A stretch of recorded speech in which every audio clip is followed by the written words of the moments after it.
By Norelco patented lift and cut shavers, we make close comfortable. And by Xerox, the document company. And welcome back here to Tiger Stadium as LSU has won the toss. They've elected to receive as Michael Proctor, true freshman from Pelham, Alabama, will kick it off. And back deep, number 11, Gary Pegues, and number 40, David Butler to the far side. Alabama ranked 3rd in the nation.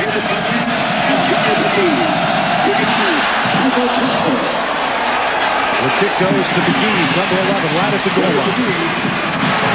Pegues with some room. And across the 45 to the 46-yard line. Proctor, the kicker, one of the men, and also George Teague. So immediately LSU will have good field position on the 45-yard return as they'll trot out true freshman quarterback Jamie Howard from Lafayette, Louisiana. That's what he's done so far this year. This is his 5th consecutive start after LSU has played musical chairs at that quarterback position early in the season. We'll set the offense for you and defense in just a moment. 1st and 10. In motion to the near side is Jacob. And the handoff. And across midfield, still running, Robert Davis. The freshman from Birmingham, Alabama, is finally driven out of bounds at the 38-yard line, 16 yards on the pickup. Tennessee had a great deal of success running against off tackle against Alabama, and immediately this young freshman, Robert Davis, LSU's offensive attack comes right after the same location. Keep in mind that the defense of Alabama has not given up a point in the first quarter this year. 1st and 10. Howard throws the screen, and it's there. David Butler inside the 25 to the 23-yard line. So 2 successful offensive plays, 16 yards on the pickup, and our diehard starting lineups for LSU: Davis and Beckham in the backfield. Jacob and Scott Ray, the wide receivers, and Harold Bishop, the tight end. Up front, Kevin Mawai, Darren Landry making his 30th consecutive start, Godfrey Simnick, and Brian Madden, number 57. That's the offense for LSU. Another first down. Call it the 24-yard line. We'll give it to number 5, Robert Davis. And this was a young man that got off to a terrific start at the beginning of the year when LSU was running the football more. Keep an eye on Copeland, 94, and Curry, number 80. A couple of very special football players with Gregory in the middle. The backers for Alabama are Hall, Rogers, Oden, and Antonio London. And in the secondary, Langham, Teague, Shade, and Donnelly. 2nd down and 8.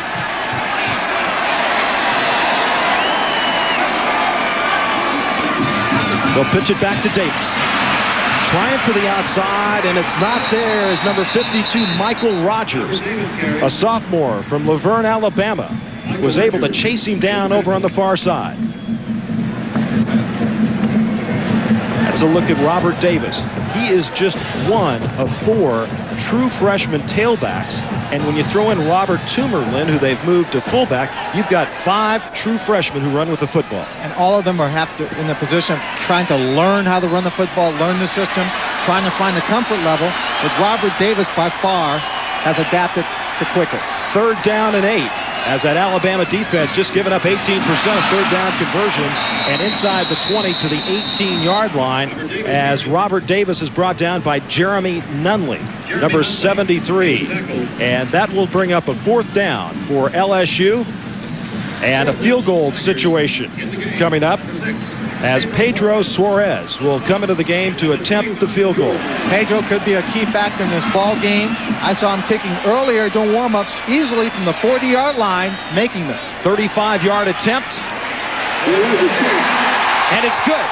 And for the first time this year, Alabama's defense has given up points in the first quarter. And that's what I mean by small victories early in this ball game. They can continue. They've got a shot at pulling one of the great upsets for the 1992 season.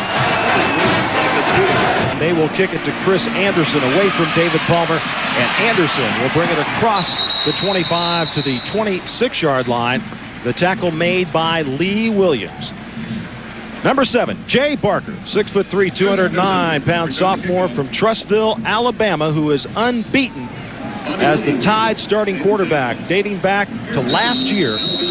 And his numbers on the season, 5 touchdowns and 5 interceptions, over 1,000 yards passing. As Bama will take it 1st and 10 from the 26-yard line. And they give it to the up back right there, 35, Martin Houston, 5'10", 235-pounder. As he gets about 3, as we take a look at our diehard starting lineups for the University of Alabama. Lassick has had a terrific last 4 games. Houston's a fullback. Prince Wembley, Kevin Lee, the wideouts, and Steve Buskey. He's got a sore back, but he's starting today at tight end. Hammond, Wilson, Shields, Stevenson, and Patterson, a good, solid offensive line that's played together for a long time. 2nd down. And Lassick, spinning, has got the 1st down across the 40 to the 43-yard line. Ivory Hilliard, number 3, came up to make the tackle along with Ray Adams. As we take a look at the starting lineups for the Tigers of LSU, the 3-man front, Miller, Davis, and Mouton. The backers, Gilliard, Williams, Lee Williams, and Corey White. And in the secondary, Buckles, Adams, McCorvey, and Hilliard. That's the starting lineups for LSU. And a player being helped off right now, number 49, Lee Williams. And Lynn, they have had some injury problems at the linebacker spot. Rovolo Swan, one of their starters earlier this year, has really had to give up football because of a neck injury. Congenital back problem that he has. Williams was a free safety. They moved him to the linebacking position in this early season. You take a look at Anthony Williams, who's number 48 and playing. He was a tight end beforehand, so they've really shifted people around. On a 1st down, they give it to Lassick off the right side, spins to the 48-yard line. And let's go to New York and John Saunders. John? Thank you very much, John. Interesting to note, of course, Curly Hallman, former head coach at Southern Mississippi, and Gene Stallings' first game as head coach at Alabama. Hallman came in and beat his former mentor and head coach at Texas A&M. Lassick with a big hole that time off the right side, inside the 45 to the 44-yard line, where Carlton Buckles and Ricardo Washington make the tackle. Here's a checklist for Alabama. You see the first one up top, don't give LSU hope. Well, they did that right away by letting them march down the field and get a field goal. Play in LSU territory on the 50-yard line in. They're so conservative that this is really where they want to play the game. And, of course, control the game and create turnovers. I mentioned Lassick has had a good last 4 games. He has rushed for 444 yards and 5 touchdowns in those last 4 games. As Palmer comes in motion and they give it to him around the right side. Palmer cuts it back toward the middle. He is dangerous every time he touches the football as he gets to the 30-yard line, where Hilliard and Nate Miller make the stop. 13 yards on the pickup. Palmer is not a big guy. He is only 5'9", 170 pounds, but he has great vision and he has such quick foot movement. You see him make the sharp cut up on the inside. Every time he gets his hands on the football, you think he's got a punt return going, the way he moves, jukes in and out. Well, then he averages over 11 yards every time he touches the football, and he's touched it 52 times this year. 1st and 10. And they fake it around as they give it right up the middle, and a gain of about 4 as we've got 9:48 to go. First quarter, LSU has scored first. They lead Alabama 3-0. Martin Houston, the man that carried the football that time.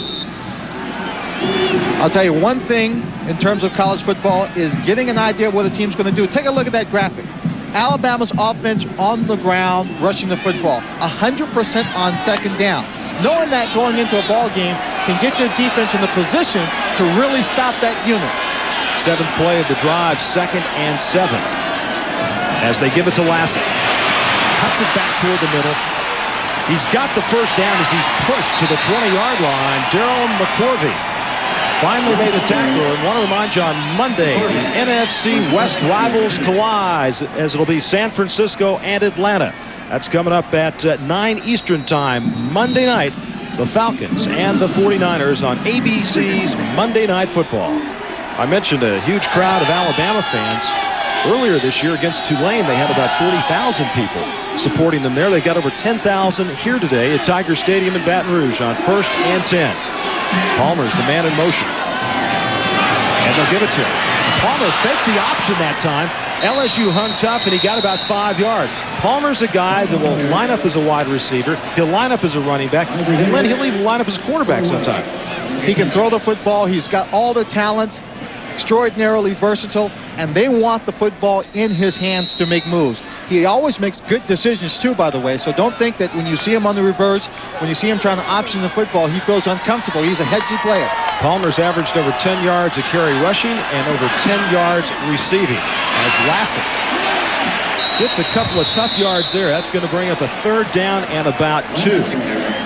As the clock moves down to 8 minutes to go, James Gilliard, a freshman from Shreveport, came up to make the tackle. He's number 7, 6'2", 216-pounder. Gilliard wearing number 7. He wears that because he is John Elway is his hero. Is that right? That's right. And he's not a quarterback. He's not a quarterback. He's always always admired John Elway. 3rd down and 2. Parker incomplete. Intended receiver was 25 Derek Lassig, the senior from Haverstraw, New York.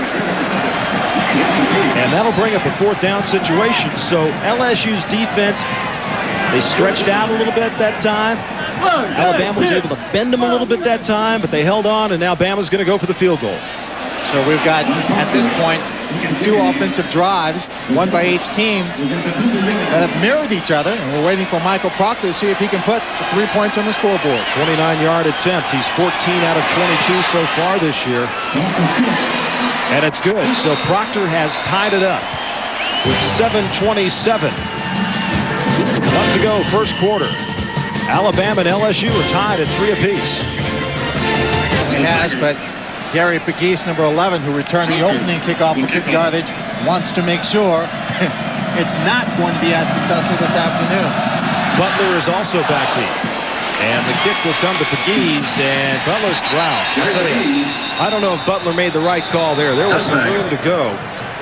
But anyway, they'll bring it out to the 20-yard line, and LSU will take over with 7:27 to go, first quarter.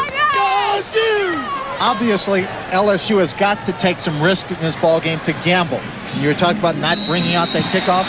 They would prefer to take their risks at midfield. He takes it out. He's unsure. Doesn't get to the 20-yard line where they've already given himself a little negative yardage. In motion is Jacob to the far side. Pitch back, fumble. Alabama's going to get it.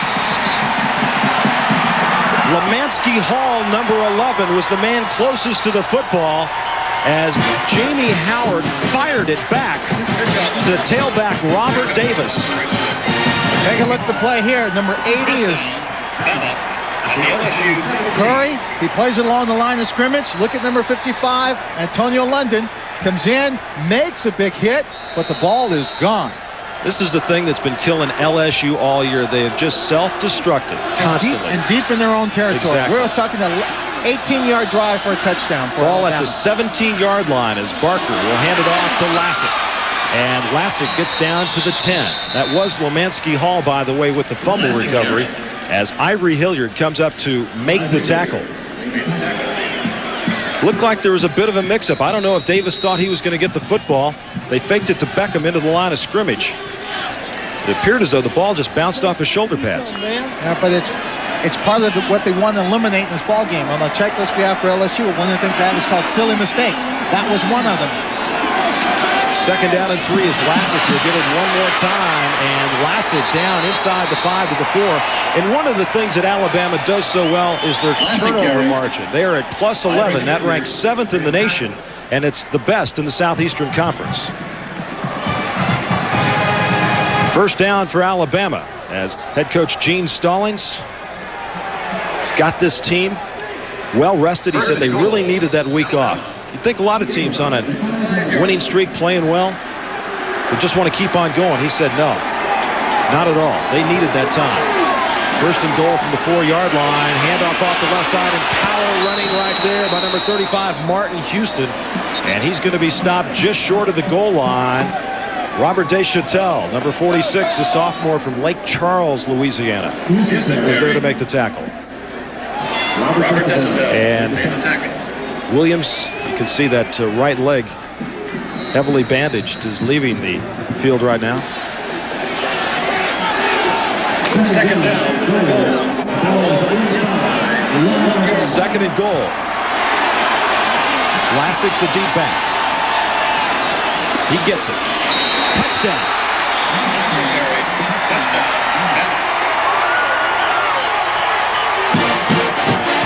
His 8th rushing touchdown of the year, and the 6th in his last 5 games. And the turnover by LSU leads to the Alabama touchdown. Michael Proctor will attempt the point after. He's 25 of 26 on the year. In high school, this kid made 53 consecutive point afters, never missed one in his high school career. And with 5:49 to go, first quarter, Alabama has jumped out to the lead.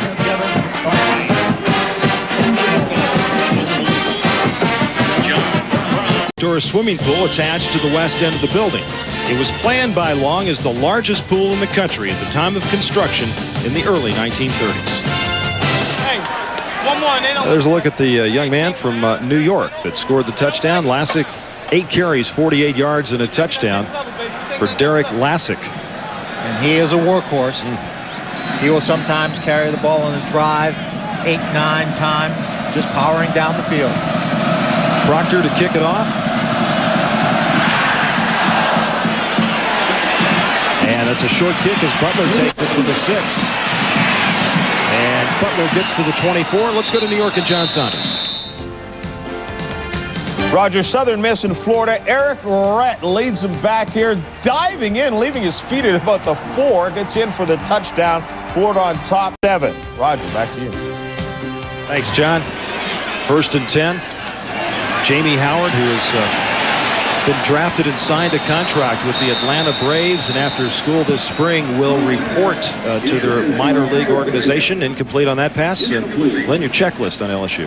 For LSU, it's pretty simple. Stop Alabama from running the football, which they do so well. The key, 4 second and long, 3rd and long situations. Alabama is very seldom put in that situation where they have to pass, and they want to push them in there, into that situation. You see the bottom of no silly mistakes. LSU, unfortunately, has already been put in that position where they created the turnover, which led to Alabama's touchdown. 2nd and 10, 24-yard line. They'll hand it up the middle. Not much there. Gain of about 2 that time.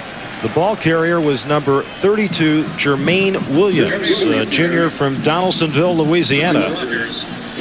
Let's take a look at number 80, Eric Curry. He's one of the 4 finalists for the Lombardi Award.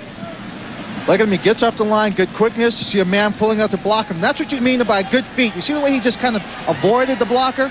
Didn't have to take him on. Quick feet, slides to the inside. He's on the tackle. 6'6", 255-pounder on a 3rd and 8. Howard to throw the football.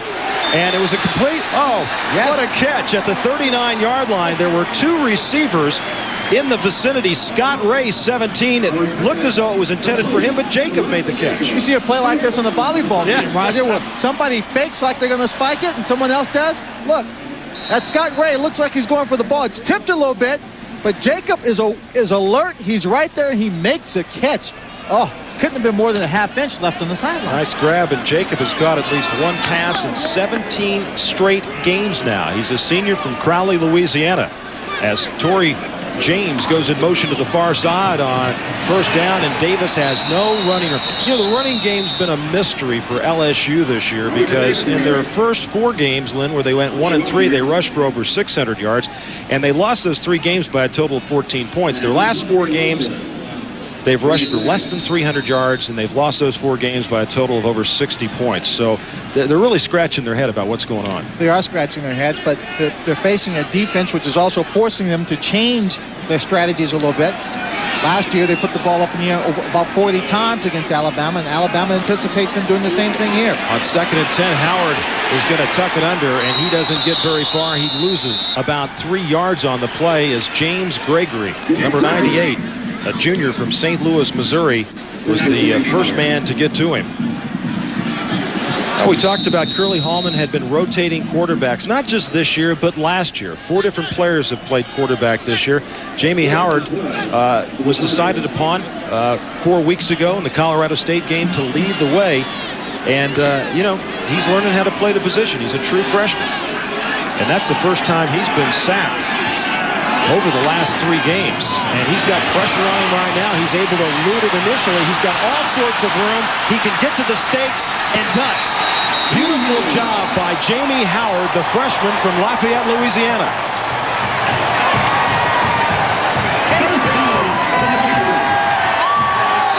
Well, I'll tell you, it's the big dog theory here working.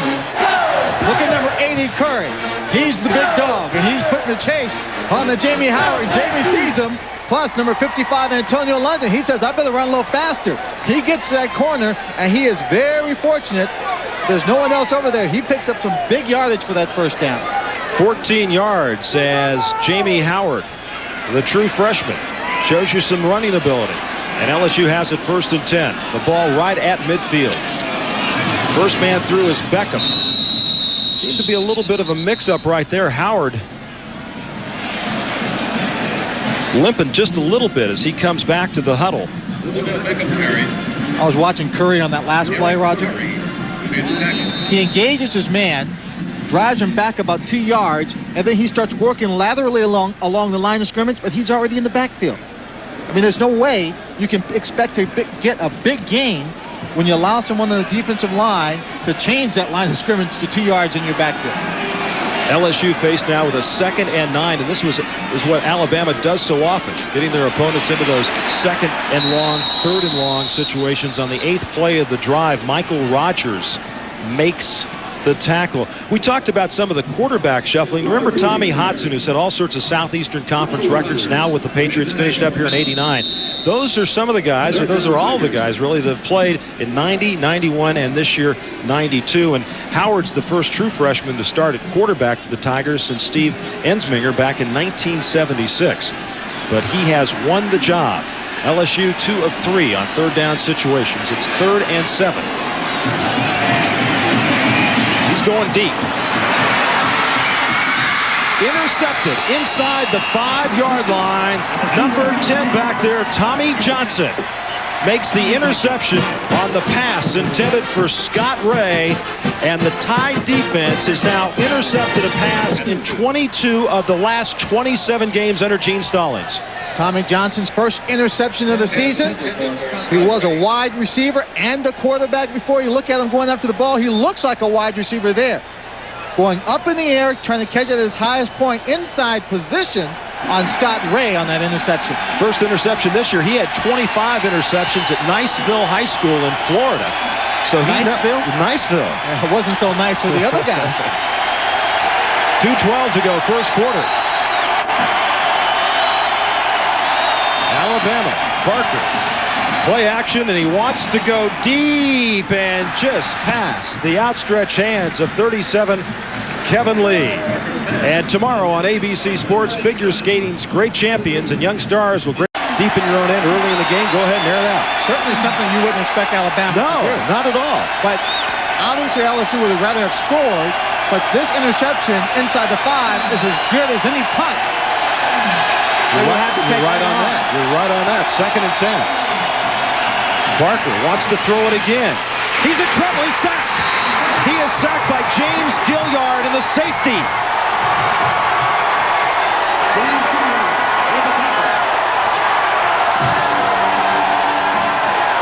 Well, I'll tell you what. You see the defensive coach, Mike Bugard, down there? He picked up about 3 of his kids as they came running off the field. They are playing with the emotion and the intensity and some confidence, which they lack coming into the ball game. It's 7-on-7. It's a passing situation. The first time Alabama's thrown the football on 2nd down, and the result is a safety.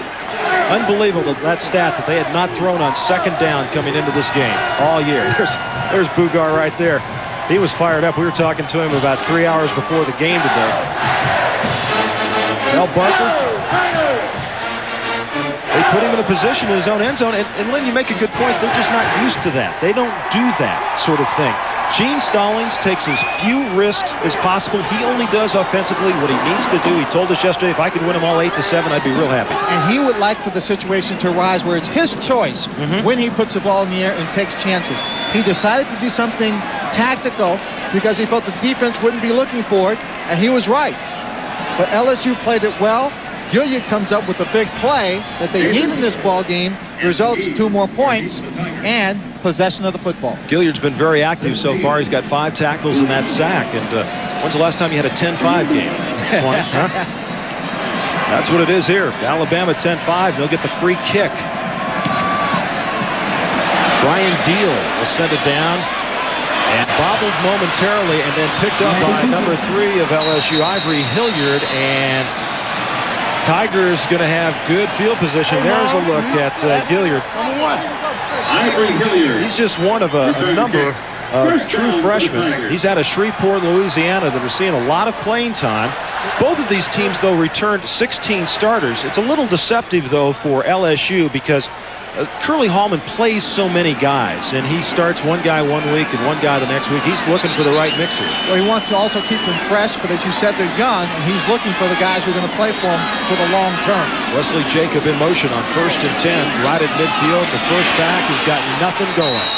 Nothing going as Eric Curry and Lemansky Hall are there to greet number 36, Robert Toomer, the freshman from Sylvester, Georgia. Most teams, when you... How about Notre Dame? They kind of got it together today, huh? Ooh, boy. I think a few people asleep in the stands on that one. Loss of 1 on that last play. 2nd down and 11. Jacob once again in motion to the near side. Play action. Howard got a receiver at the 44-yard line. The man making the catch over there, number 45 for LSU.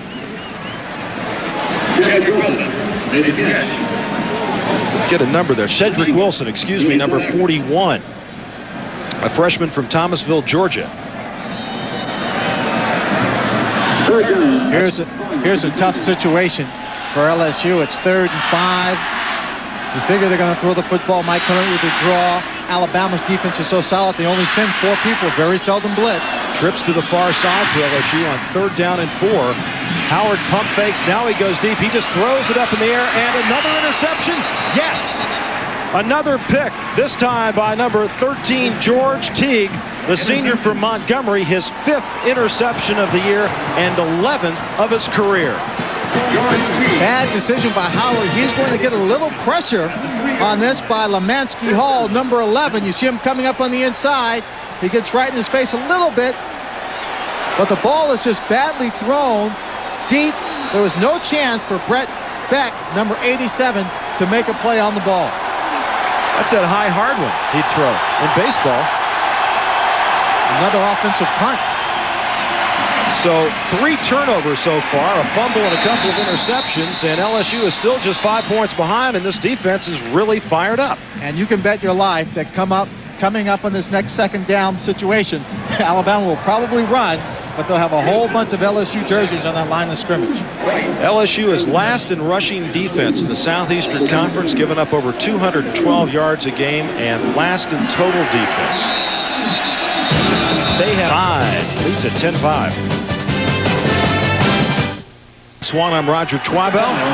Alabama leads LSU 10-5 as we get set to start the 2nd quarter. 2nd down and 6 for Bama from the 7-yard line, and nothing going right up the middle there as Martin Houston is driven back, and they're going to spot it right at the 5-yard line. Clayton Mouton, the senior from Beaumont, Texas, made the tackle. Big play, Mouton. Number 59, take a look at this line. Look at number 59 right there. Watch him engage, then move off the block back to the outside. Excellent technique, keeping that outside arm free. Moves in to make the stop. 6'2", 277-pounder came into this game with 47 tackles, and Alabama faced with a 3rd down and 8. LSU has allowed a 43% completion rate on 3rd down as Barker goes to throw, and it's way overthrown.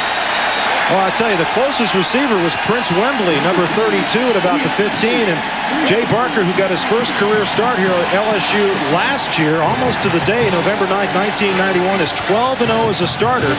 And he struggled a bit so far this afternoon. Well, a couple of weeks ago against Ole Miss, who likes to blitz, he came in, controlled that short passing game, didn't lose his composure. Brian Deal, that's a short kick. Carlton Buckles will take it on the bounce at the 47. And Buckles gets about 3 yards to the 44-yard line where Tommy Johnson came down to make the tackle. And once again, Lynn, LSU's going to have good field position. Yes, they are. Take a look at the stats here. Nothing surprising. LSU very balanced on the offensive side. Probably the big surprise and the big disappointment is on the 3 turnovers for LSU already in this ballgame. Well, you can't survive against a good football team with that number, but in the pass for Alabama also 0 yards. 1st and 10. Let's call it the 44-yard line. Jamie Howard's checking off at the line of scrimmage. He's going to throw a quick out over here. He's got his receiver, Ray, inside the 40 to the 39-yard line. Scott Ray, the junior from Baton Rouge. A good play, but the mistake comes on the pass on that play. Howard gets that ball up too high. When he does that, he forces the receiver up in the air to catch it. It takes away the time he needs to make that move by the first guy to get downfield. Howard 4 of 7, couple interceptions, 42 yards on 2nd down and 5. Jacob, the motion man, to the far side. Play action this time, and Howard overthrows his intended receiver, Wesley Jacob, the senior. And once again, Lynn, another high throw by Jamie Howard. Tommy Johnson, number 10, was on the coverage. As the Alabama offensive line, I don't know, they've already written up the play, I think. They've wiped it away, and they're just kind of thinking about it right now. Believe me, the only thing blank over there is that drill. That's right. The minds are working a mile a minute. 3rd down and 5. LSU 2 of 5 in 3rd down situations. Howard eludes the pressure. He's got the 1st down, and he slides inside the 30 to the 26, showing you his baseball skills right there. Well, that slide wouldn't get him safe on second base, but it would get him safe on the football field. He knows better to make those head first slides. Tough year for Curly Hallman. Started off here at home with a good effort against Texas A&M. Came back with a solid win against Mississippi State. And in that game, they did it with turnovers, Lynn. 24-3 victory. But since that time, it has just been an uphill battle. 1st and 10 from the 28. Handoff and going nowhere. Stopped at the 31-yard line. David Butler ran into Will Brown, and this is one of the things that Alabama does so well, their rushing defense. Well, take a look at the defensive pressure, the charge. But what Will Brown does well, when he sees the ball going to the other side, he slides in from the outside linebacking position at a good angle. He's still in position to play the ball if they try and bounce it to the outside, but he's got a great angle for attack if they try and cut it back at the line of scrimmage. Alabama allows just 1.8 yards per rushing attempt. LSU's 2nd down and 13. They'll try to run it again as Butler coming to the outside.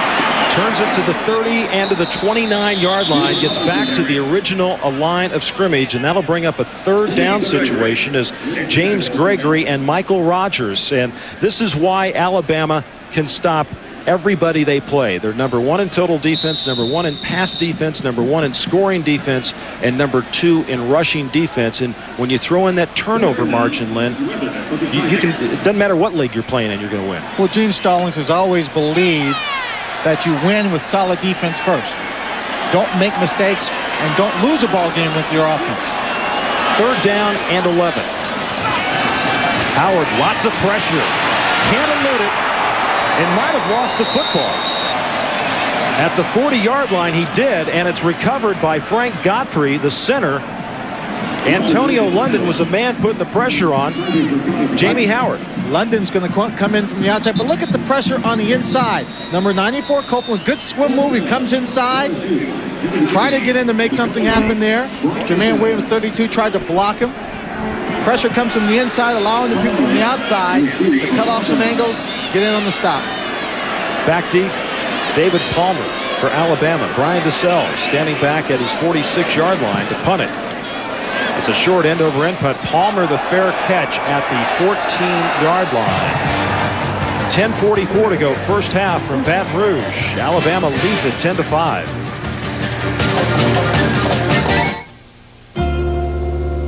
Due to a scheduling quirk in the expanded Southeastern Conference, that Alabama has played here at Death Valley, but they're very happy to be here. They're 10-0-1 at Tiger Stadium since '71, and on first down around the left side, Derek Lassick takes a pop, but he's able to get it up to the 20-yard line. Vincent Fuller, number 27, a senior from Leesville, a former running back, came up to make the hit. Yeah, I didn't know offensive players could hit like that. Well, I think he was born to be a defensive player. He comes up, makes the pop, but what he doesn't do is wrap him up. Lock it up. You know, you have to wrap him up, put your arms around him, bring him to the ground. If you can't bring him to the ground, wait for the posse to show up. He was originally a defensive player, but then they moved him to running back because of injuries. Now he's back to where he's comfortable at. Is Barker on the middle screen to Palmer. And Palmer is wrapped up at the 32-yard line. Fuller once again there to make the tackle. And that just shows you a little bit of what David Palmer can do once he gets the football. As we watch David Palmer, keep in mind that Jay Barker has had little success this afternoon throwing the football. They've got to make sure his confidence stays high. One way to do that, find a high percentage, pass plays to go with until he feels more comfortable, and then go for something a little bigger. That was his first completion. He's 1 of 4 and make it 2 of 5 now as he finds Prince Wembley. And next Saturday, you want to catch doubleheader action here on ABC Sports. Illinois and Michigan will be coming to you live at 12 noon Eastern time. And then after that, some regional action for you. Georgia against Auburn, Arizona and Southern Cal, Syracuse against Boston College, Ohio State against Indiana, and Colorado against Kansas. That's next Saturday at 3:30 Eastern, 2:30 Central, right here on ABC Sports. Second down and 4 for Alabama with 9.5 to go. First half. From Baton Rouge. Whoa, what a stick there at the 40-yard line. What a huge hit. Anthony Williams. Yeah, Gilliard also was there, number 7. Williams, as we said, a tight end. Until 2 weeks before the beginning of the season, they moved him to linebacker, and he is just fast and aggressive, moving to the ball extraordinarily well. And you saw how James Gilliard, number 7, set him up. Right. And then Williams came in, knocked him down like a one-pin in a bowling alley. Chris Anderson took the brunt of that. The ball carrier on 3rd and 2. Pass completed to the near side. Prince Wembley makes the catch, and that's more than enough for the first down as Ray Adams makes the tackle. Alabama on offense. In these situations now, 3rd and short, LSU's defense putting a lot of people up in the front of the line, looking for the run, because that's what Gene Stallings wants to do. So now they've got to adjust, put the ball in the air for the short pass. The last few plays, they've been able to do it very successfully. 1st and 10 from the 48-yard line. They give it to the deep back, Chris Anderson. And the junior from Huntsville, Alabama, gets to near midfield, about the 49-yard line. A gain of 2. Ricardo Washington, number 13, a converted tight end. And, you know, Curly Hallman's done a lot of that, Lynn. He's moved players from offense to defense, defense to offense, trying to find the right mixture for him in this his second year as head coach here.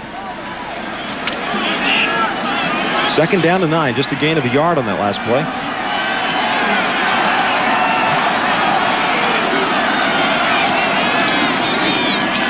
Pump fake, Barker again, and finally gets the receiver at the 37-yard line.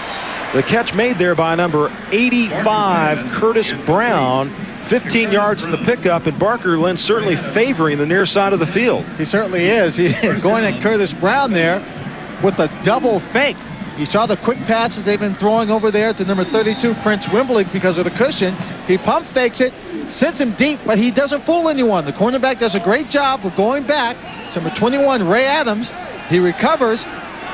Brown comes back for the short pass. Well, Johnny Unitas moved there with that double pump fake. The pitch back, and they fake the reverse, and the ball is kept.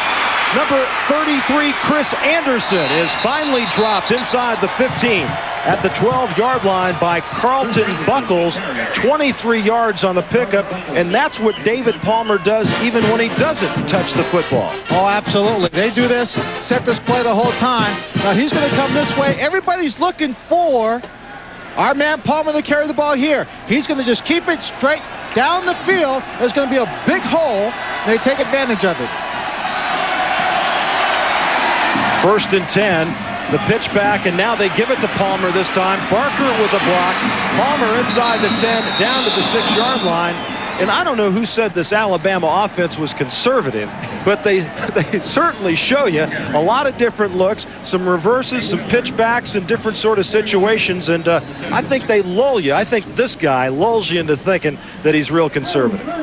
Well, when you keep the ball on the ground, running a reverse today or faking a reverse handoff is not considered to be real high profile. It's still on the ground. You've got to watch the handoffs. But when you've got a guy like David Palmer, that's still conservative in your repertoire. On 2nd down and 3, they hand it to Anderson, and he is inside the 5 and very close to the 1st down. Chris Anderson came into this game averaging nearly 6 yards a carry. Also a good pass receiver. Bo Davis, the nose tackle, and Clayton Luton, both in there on the tackle. Alabama inside the 20. Well, they've scored on 29 of 36 possessions. 19 touchdowns and 10 field goals. That's excellent, is what that is. That's taking advantage of the opportunities. They're going to get a little break here as they measure for the 1st down. They kind of regroup, think about it, focus just a bit. I'll tell you, just by that little space between your thumb and forefinger there. Gene Stallings, of course, played for Bear Bryant, the head coach at Texas A&M years ago, a longtime assistant with Tom Landry and the Cowboys. And this man, Curly Hallman, that man, played for him at Texas A&M. 3rd down and just about an inch. Barker will get it off the left side. No problem there. So with Alabama leading LSU 10-5 and 6:10 to go, 1st half, the Crimson Tide getting ready to punch one across. This Alabama offensive line, not a spectacular group up front with Shields and George Wilson and Matt Hammond, but they've started 21 straight games next to each other. And I think there's one thing about an offensive line. They're a good, solid college offensive line, but they know each other. They know their blocking schemes, and that goes a long way. They play well as a unit. 1st and goal from the 2. Anderson, touchdown.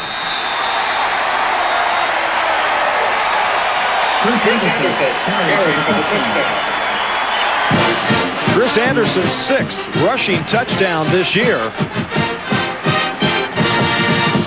And the Alabama faithful at the other end zone cheering loudly. Well, they had a good look at the offensive line, just opening up a nice hole for Anderson. Anderson not choosing to dive over the top, but waiting to see what opened up and just running it in. Proctor to attempt the point after. And he got it. And with 5:46 to go, 1st half, Alabama leads LSU 17-5. Alabama, 3rd ranked in the nation, 18-game winning streak. Short kick picked up by number 38 there for LSU, Brian Allen. And coming up on ABC, the stakes are high tonight when Peter Falk stars in a Columbo movie special, Death Hits the Jackpot. Then Pat Sajak guest stars as a TV psychiatrist who's the target of a killer on the commish. It's a very mysterious Saturday tonight on ABC. And of course, Lynn, once again, I'll want a full review of all of these shows since you don't leave till tomorrow. I'm going to see if they spin Pat Sajak. There you go. Just ask for a valve. That's all you got to do. 1st and 10. Jamie Howard's got time to throw. Got a man open downfield. And a terrific catch by Scott Ray at the 47-yard line. 21 yards on the pickup. Take a look at Scott Ray. Quick receiver. He's got some good running ability after he catches the ball. Gets a good move against the zone defense, but watch him go up for the ball wearing those gloves, and that ball was thrown on a rope. I mean, Jamie Howard has a gun. Man, there were some ribs exposed there too, Swanee. Yeah, good thing there was no white jerseys around him. 1st and 10. Howard, once again, another good pass. Inside the 40, down to the 37-yard line. Torrey James, the freshman from Marrero, Louisiana, with 16 yards on the pickup. And right there, Jamie Howard showing you a little bit of that right arm that the Atlanta Braves like so much when they drafted him and signed him to a big contract. Well, I think that was a strike. Oh, absolutely. You know, it was right there. Chest high. Well, you know, Alabama coaching staff felt that they might see LSU put the ball in the air at least 40 times today. 1st and 10. Handoff to Davis, and gets maybe one. Lemansky Hall, a junior from Valley, Alabama. Number 11 was there to make the tackle. Hall with 36 tackles, 4 sacks, 5 tackles for losses, a couple of fumble recoveries from his outside linebacker position. This defense has given up only 34 rushing first downs this year. Vanderbilt rushed for 12 of those in the first game, and since then, no team has gotten 5 rushing first downs in a game. They have just played terrific football. 2nd and 9. James is the motion man on the play action, and look out. Howard is able to throw it. Oh, what a terrific job at the 22-yard line by Scott Ray. And Lynn, you talk about this so often, how the receivers got to help out the quarterback in trouble. Oh, absolutely. On this play, you saw one of the rare blitzes from the Alabama defense as they came after him. Look at all the people coming in from the side. Just pushing, putting the pressure on him. It's a little play action. He feels the pressure. Now, Jamie Howard makes his work on his own by scrambling away to the outside. But watch the ball. It's on a rope. Now watch Ray. He's coming back. He's coming back. Boom, right there. I've seen so many receivers not do it in this season. That's a terrific job by Ray. 1st and 10 from the 21-yard line. Davis on the right side. He got about 4 that time. By the way, Scott Ray has really played some terrific football of late. His first 22 career games here at LSU, he had just 15 catches. He's had 20 in his last 3 games. So they have found someone to go to on the outside, and Davis now starting to get a little room. Once you start throwing the football like that, Lynn, that opens up the running game. Yeah, but you always have to keep in mind that Alabama is so tough on the run. I mean, they aren't giving you very much at all. Ray, 3 receptions, 41 yards, 2nd down and 5. 3:17 to go first half. Howard checking off at the line of scrimmage. Pitch it back to Davis. Similar play to the one they fumbled on deep in their own end in the first quarter. Antonio London, 55, and number 31, Sam Shade. As we come up to a 3rd and 3 situation, 2 runs, people have to keep in mind those 2 runs are having a great deal of success against the Alabama defense, because the Alabama defense gives up about just over 1 yard per rush. 1.8 to be exact. 3rd down and 3. Davis is the deep back. Howard under pressure, gets rid of it, and they got the first down. Odell Beckham, the fullback from Marshall, Texas, made the reception. Antonio Langham was the man coming to put the pressure on Howard, but he did a nice job getting rid of it. London has been charging in all afternoon, trying to get to the quarterback. Howard gets it away. London pulls up a little bit, but he makes a pretty solid hit anyway. Now, we already mentioned that Alabama had not given up any points in the first quarter. They've only given up 1 first-half touchdown, their defense this year. That, in their last game, a 53-yard touchdown pass by Ole Miss, as LSU is knocking on the door, but nothing there for Odell Beckham. Eric Curry, number 80, and Lemansky Hall, number 11. And that big man, Eric Curry, has missed a lot of action this year. He had a broken right hand, and this is the first game that he hasn't worn the cast on that hand in about 4 weeks. Mentioned, Lynn, what you're talking about there, allowing just 1.8 yards a carry. LSU, 2nd down and 8.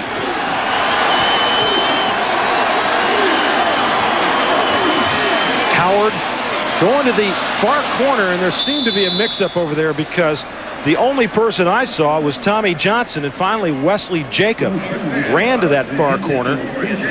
And that'll bring up a 3rd and goal from the 8-yard line. And it just looked like that ball was thrown too high.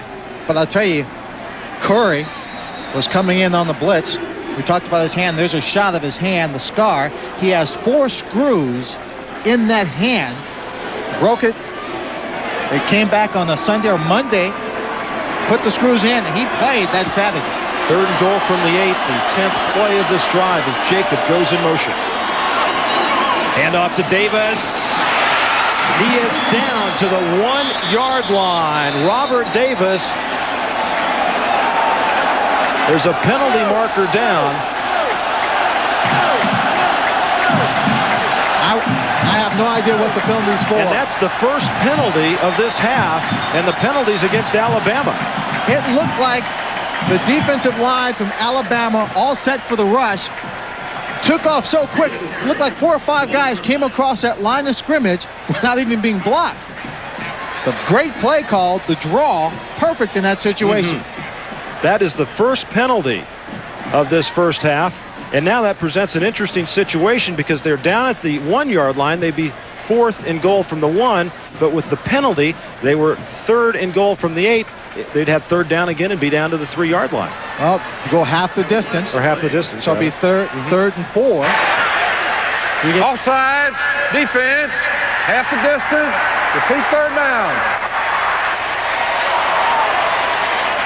So that's what'll happen as Curly Hallman, who was recruited out of the state of Alabama by Gene Stallings, who was moving from Alabama to be head coach at Texas A&M, went out there and played for Gene, was an assistant for many years before getting his head coaching debut at Southern Mississippi, and moved here 2 years ago. Jamie Howard, the freshman quarterback, heading back out on the field, and the timeout being called by LSU.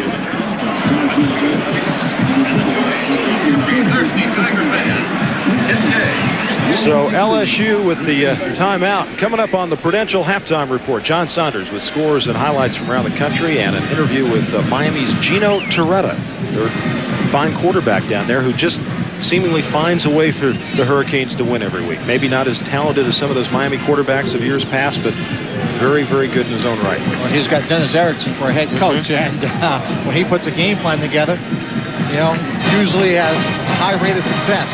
But now we got 3rd down for LSU against Alabama's defense. The Alabama defense has allowed, coming into this ball game, on 3rd down conversions, 18%.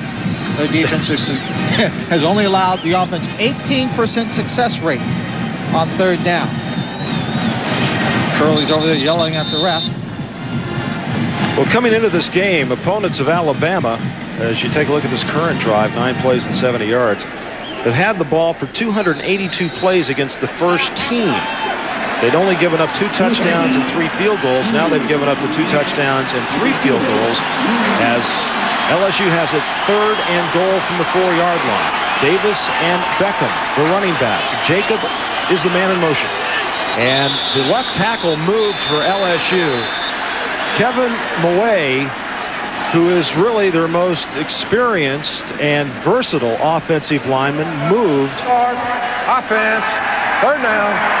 So they give it right back to him. And they lose a yard because they only got 4 yards when it was 3rd and 8, going half the distance of the goal line. Now it comes back. Isn't it funny how penalties are contagious? We hadn't had one the whole half. Now we had 2 in a row, right? Back to back. Yeah.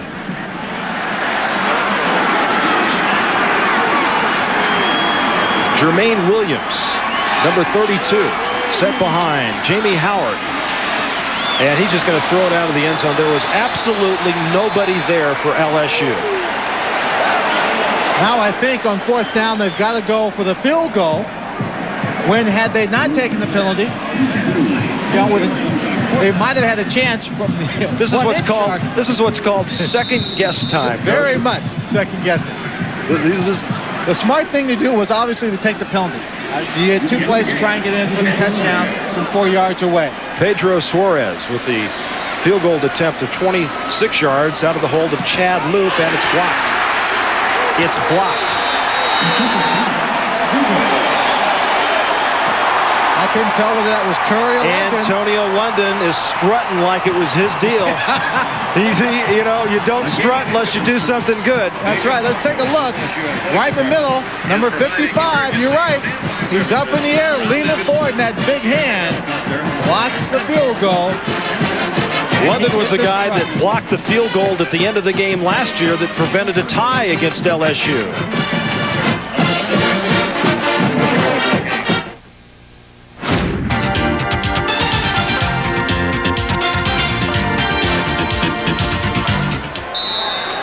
Back here in Baton Rouge, that was 11 plays, 65 yards over 3 minutes and 41 seconds, and the Tigers came away with nothing. They trail 17-5 as Alabama across the 30 and all the way up to the 35-yard line for the Crimson Tide. Sherman Williams, a sophomore from Mobile, Alabama, as Arizona has gotten on the board first against Washington down in Tucson.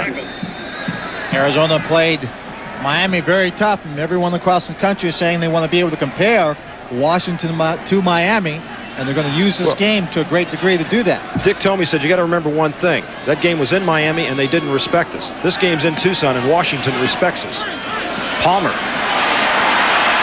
Williams across midfield, down to the 42-yard line. Sherman Williams now has touched the ball on consecutive possessions, 24 yards on that pickup, as with 1:30 left to go first half, Alabama's got all 3 of their timeouts. So Alabama takes the timeout. They lead at 7. This thing by any stretch of the imagination, yet Alabama with the football, and they have moved with ease on their first couple of plays here with 1:30 to go. Barker throwing it inside to Palmer. That's the second time they've used that play as Palmer gets to the 35-yard line. Clayton Mouton was there to make the tackle after a gain of about 7. Clayton Mouton made the tackle. Got a man down. Back around midfield. Player for LSU. Looks like Ray Adams, senior from Jasper, Texas. Ray Adams is shaken up on the play. Cornerback.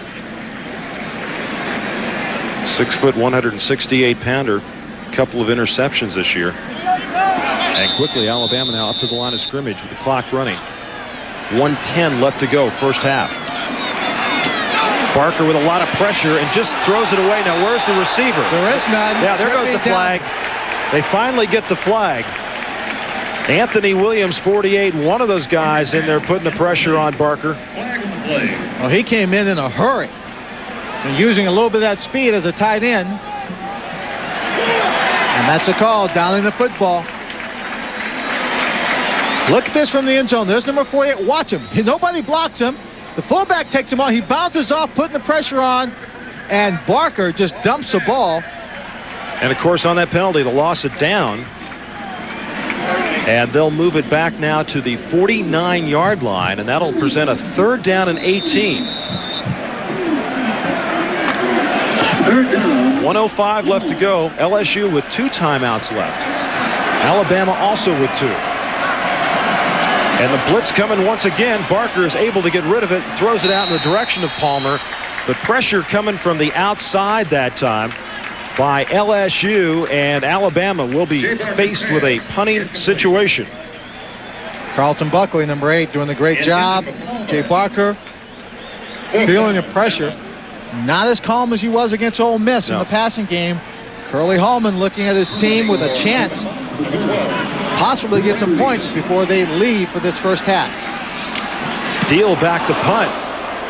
That was nearly blocked. Buckles calling for the fair catch at the 21. He loses it, but they say he was down. They say he was down at the 21-yard line. Just a 28-yard punt. 50 seconds left to go, first half. And a penalty marker is down back near midfield. Isn't this funny? We go this whole first half and don't have a penalty until we get to about the 2-minute mark, and now we've had about 5 all of a sudden. You know, it's almost like the officials, who's going to throw the first one? There's really nothing there. And once the first one comes out, everybody starts grabbing them. Offside. 5-yard penalty. Repeat out. Okay, so LSU was offsides. Gives Alabama another chance to punt the football to use up a few more seconds on the clock.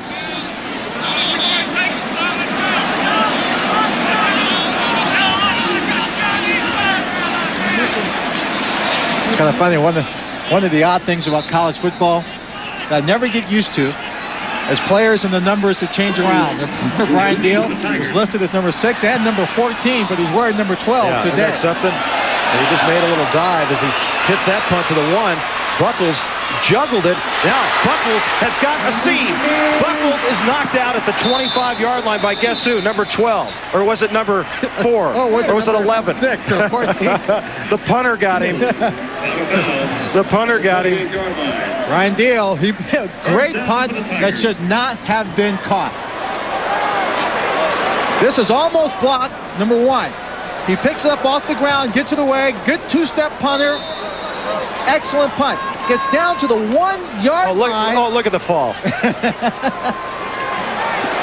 That ball really should have gone into the end zone. 38 seconds left to go first half. LSU's got a couple of timeouts, and Howard wants to put it in the air. He throws it to Jacob, and it's incomplete. Howard's pass intended And for coming hard that Jacob. time, Antonio London from the outside. This Alabama defense, Lynn, with 32 sacks coming into the game, tops in the Southeastern Conference. London with just 1 sack, but those guys up front, Curry and Copeland, with 14 sacks between them. But these situations play right into the strength of their defense. They can rush 4 people and put good pressure on the quarterback and keep 7 people back in the coverage. This time they rush only 3. Howard got his receiver, number 87, Brett Besh, makes the catch, and it's a first down as Besh gets up to the 48-yard line, 21 yards on the pickup. Rogers and Langham there to make the tackle. And LSU wants a timeout with 25 seconds left to go first half. And we'll take a pause right here with Alabama leading LSU 17-5. They've got 1 timeout left, 25 seconds to go, and maybe they can get it down in field goal range to let Suarez give it one more shot here before the end of the half. Is Jamie Howard, the true freshman, with pressure and finds his receiver Jacob inside the 45 to the 44-yard line. That's not enough for the first down as the clock continues to run.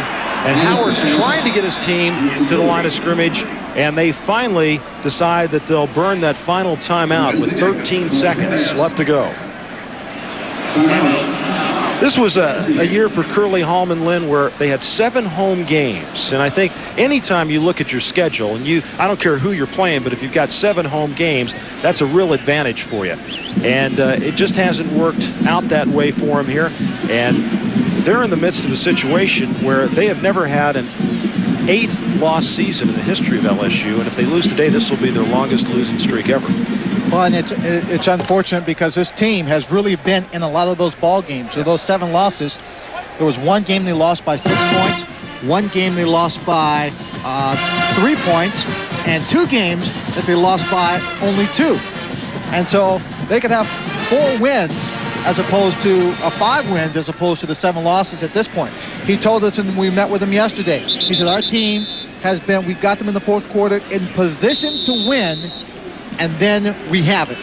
He goes, that's been the hard thing about those 7 losses this season. 2nd down and 5, no timeouts remaining in this first half for LSU as Jamie Howard eludes some trouble, finally throws it over on the side, and will his receiver get out of bounds? He does. His tight end Harold Bishop, with just his 9th reception of the year, gets it out of bounds at the 37-yard line, and LSU is going to have a chance for a field goal. I said earlier, I saw Pedro Suarez pregame warm-up easily booting field goals in from the 40-yard line. His career long is 51. And this will be from 54 yards out by Pedro Suarez. He's got the leg to do it.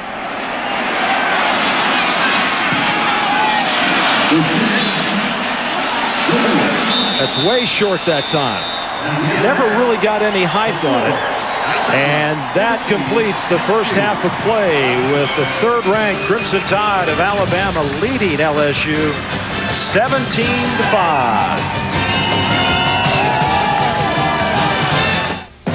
CFA College. And it will be taken by Chris Anderson. Anderson breaks it outside to the 30-yard line, where he's finally brought down Torrey James, a wide receiver playing on special teams, comes down to make the tackle. So as we get set to start this second half, And Torrey James. Jay Barker, the sophomore from Trussville, Alabama, maybe not the most athletic of quarterbacks, but a very good technician. And there's a penalty on that return. It looks like it's going to be clipping against the University of Alabama.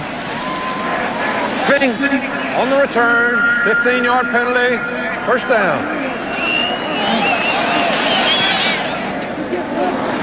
Rawlings not happy that his team is not running with any sense of rhythm, timing. They haven't been able to control this game offensively. He loves to have his offenses go up and down the field, possess it. He likes them to play within themselves, and that's especially what he wants sophomore Jay Barker to do. Not get real fancy as he throws to Palmer.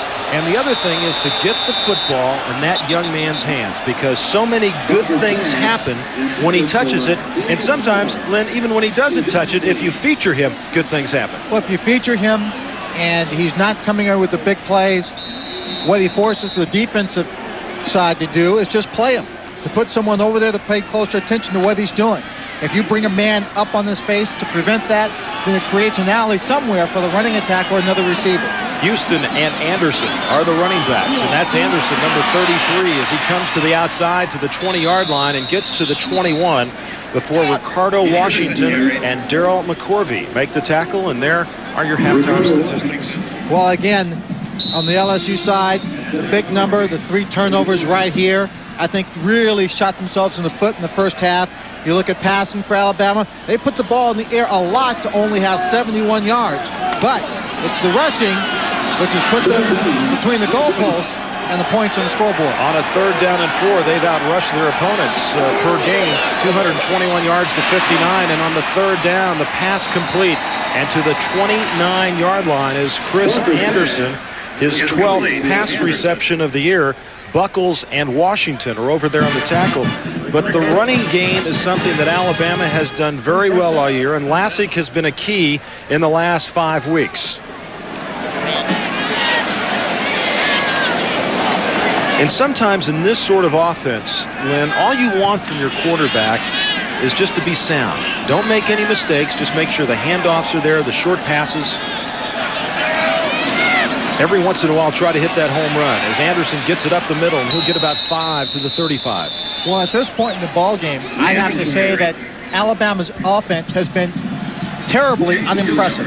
Right? They put together one solid drive that they marched down the field. But other than that, they really haven't pulled some things off. The LSU defense has been swarming. They've made some things happen. They forced Alabama into the air more than they wanted to be early on. And Barker has not been as calm as he's been in other situations. On 2nd and 4, Anderson with the pitch. Anderson down the sideline. Anderson has got one man to beat, and he doesn't do it. He's finally stopped inside the 10-yard line by Ray Adams, number 21. A couple of missed tackles on the way, 59 yards. I'll tell you, you cannot get lax. He comes out to the sideline, and I felt that LSU's defense let up a little bit. He just breaks through it, and he's gone. Downfield, number 37 for Alabama, Kevin Lee, was blocking constantly on Daryl McCorvey. Right here, down the field, constantly blocking and blocking.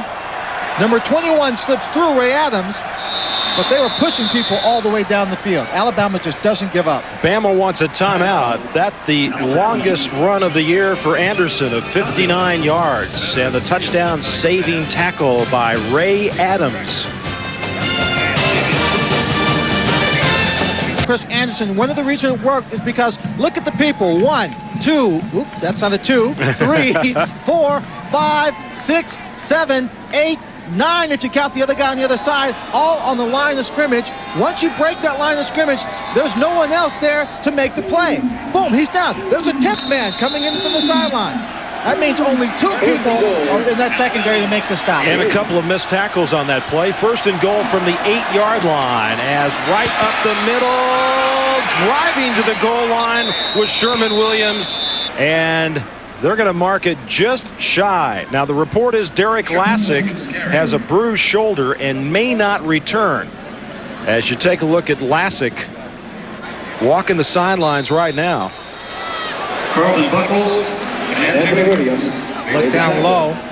You just see the line, driving people from the line of scrimmage, giving this young sophomore a chance to run. They give it to number 20 once again, Sherman Williams, and they signal the touchdown.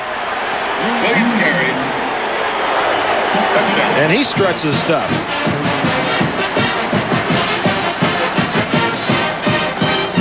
Didn't look like he got it, but a second effort was able to find a seam and cross the plane. And Alabama has scored. Well, let's take a look and see how far across that plane young Sherman Williams does get. He doesn't get it there. I don't think. Boy, that's close. It didn't look like he got over there. Proctor with a point after. And it's good. I'll tell you one thing, Roger. I hope that official's a bank teller, because I'm going to take a check over to him and have him cash it. He is a very generous man. 12:21 to go, third quarter. We'll take a look. The official's standing right on the line of scrimmage. He pops in, he can't get. Now he has to come back out and surge forward. And the ball is tucked in his midsection. That's his helmet goes over. I don't see the ball going over. Here's another look at it from behind. I mean, it's good presence by Williams, the sophomore from Mobile, after that initial stop to try to find something else. And plus his knee's down. I think there's a good case that he didn't make it. If he's a bank teller, cash my check. He'll give me a little something extra. Well, Williams with the very short touchdown run, his 6th of the year. And with 12:21 to go, Alabama leads at 24-5. And this is the time of the game when Alabama really becomes a dangerous team, because once they get a bigger lead, they tend to take a few more chances to try to explore a few more things on both offense and defense. As Proctor gets set to kick it off with David Butler back deep along with Gary Pegues. And that's Butler, number 40. He's a freshman. And he is stopped right at the 20-yard line. John Walters, number 90, came down to make the tackle. And now Jamie Howard going to have to try to put something together for LSU. They've moved the ball in spurts. Came into this game with 5 touchdown passes, and now with the 2 interceptions today has 9 interceptions on the year. And I think they're really going to have to keep the ball in the air, because in that first half they were only averaging 1.9 yards per rush against Alabama's defense. Wesley Jacob in motion on 1st and 10. The play action and a lot of pressure. They're going to call an incomplete pass. 80 Eric Curry was the man right in his face. 7.5 sacks, 7 tackles for losses. And here's the rush by Curry. He's going to put the pressure on them. Fortunately for Howard, he got the ball up in the air. It was a screen setting up. Well, they're setting up the screen. He gets the ball up in the air, and the official gives him the benefit of the doubt that it was Eric Curry's rush that caused it not to go far enough to reach that screen. Curry came into the game with 17 quarterback hurries. He's got 3 more today. As on the 2nd and 10, Davis gets the pitch, and there is nothing. There is nothing at the 20-yard line. Antonio London, one of the players there, number 55, but there were 3, including John Copeland. Well, look at him get off the line. He's going to play the quarterback and the pitch man. He played them both. Hey, Lynn, you could have played that. Nobody blocked him. You could have played defense there. Yeah, but Howard's got to come all the way out and challenge him with the ball and make him make a commitment to either the quarterback or the ball carrier, and then make his decision. He didn't do it that time. 3rd down and 14, and this is where the confidence level of Alabama and the uncertainty of LSU really starts to show. But Howard shows you a good arm there. That's short of the first down at the 32-yard line. Scott Ray made the reception. Pulls him out of a bit of a hole, but not enough for the first down. He drives down to that first down marker. Howard held this ball as long as he could before throwing it under the pressure. But right there, it looked like Scott Ray didn't get to the first down marker. He cut early. Even if he had, it would have been incomplete, or he would have been sacked. Brian DeSells back at his 17-yard line to punt it. It's a pretty good punt right there. Palmer at the 28. Nowhere to run, nowhere to hide. Palmer dropped at the 26-yard line. Alabama leads it 24-5. Monday Night Football. It'll be at the Georgia Dome in Atlanta. The Falcons take on the 49ers. Steve Young's had some injuries, but he should be back. That's live at 9 Eastern Monday night right here on ABC Sports. And if he's right back, Steve Ballmer will be in there. Not too bad. Had a pretty good preseason. Had a tough goal against Phoenix. Barker 7 of 13, 79 yards as Palmer starts in motion. And they hand it right up the middle to number 45, Terrence Lynch, a sophomore from Town Creek, Alabama, as Washington has kicked a field goal to tie Arizona in the third quarter at 3. I'll tell you what Dick Tomey and the Wildcats were hoping for today, that it'd be about 90 degrees down there in Tucson. They always like to bring in those schools from the north and get an afternoon game because Arizona usually plays their home games at night. 2nd and 9.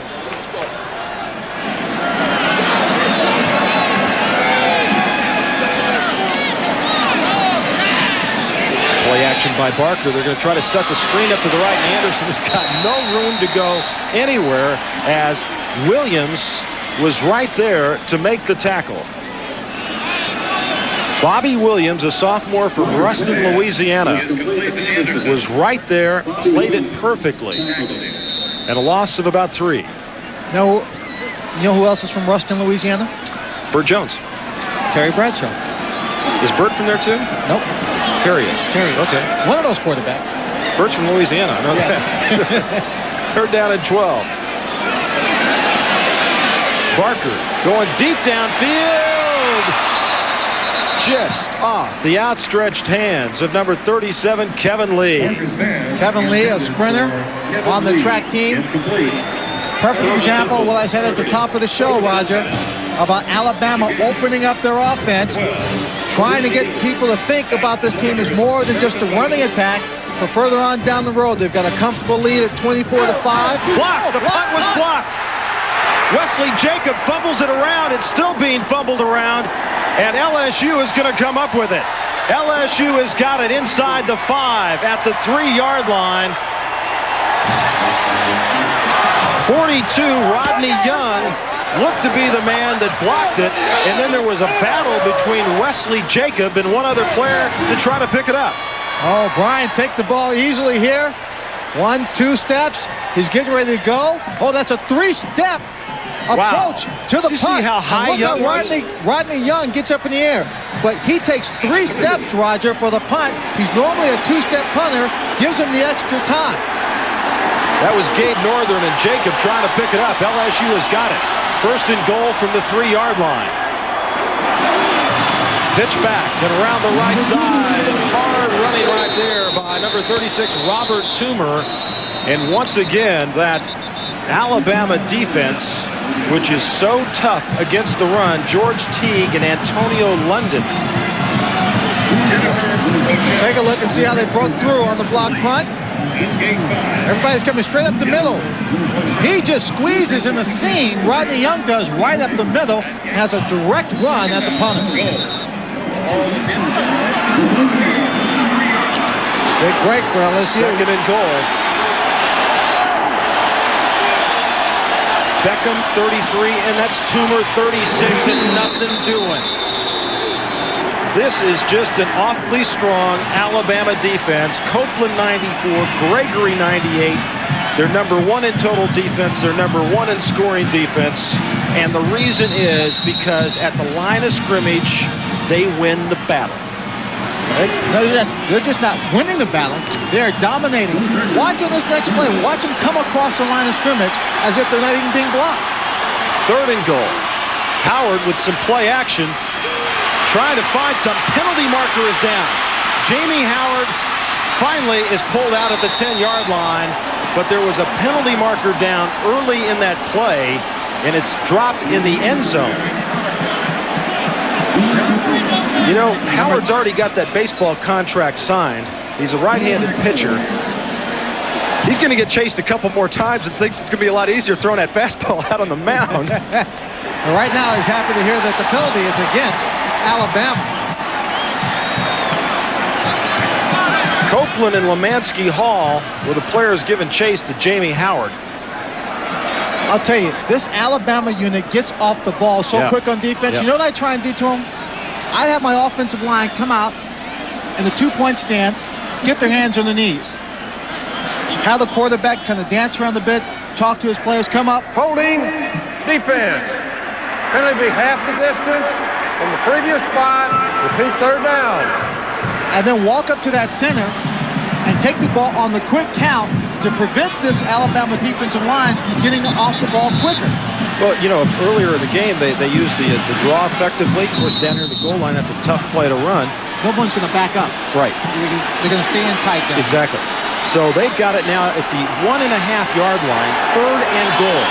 7:54 to go, third quarter. Alabama leads at 24-5.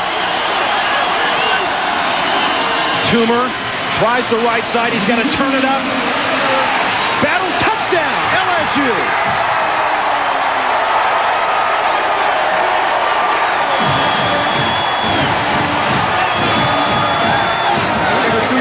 That is only the 6th touchdown that Alabama has allowed this year. And Robert Toomer just sticks a needle into the pride of the Bama defense. They string it out, and he just drives foot the power. Going forward. Then look at number 32, Jermaine Williams, throwing a block on the inside. He got 2 of them. Toomer's a true freshman from Sylvester, Georgia. And it looks as though LSU is going to go for a 2-point conversion. And why ask why? They're 3 for 3 this year on 2-point conversions. 24-11. Jacob in motion to the near side. Howard on the option. Didn't get it. Didn't get it. Lemansky Hall and Michael Rogers. Well, the option didn't really phase Alabama. They play it tough. You see number 94, Copeland, penetrating on the inside. Then number 52, Rogers coming across. Lemansky Hall, number 11. It's okay, though. 24-11, 7:46 to go third quarter. Inside LSU 2 touchdowns, 14 points. That's 25-24. So, and I'll bet you right now, Gene Stallings is saying, okay, forget all that long passing. Yeah. We didn't complete any of those passes. We ended up turning the ball over deep in our own territory.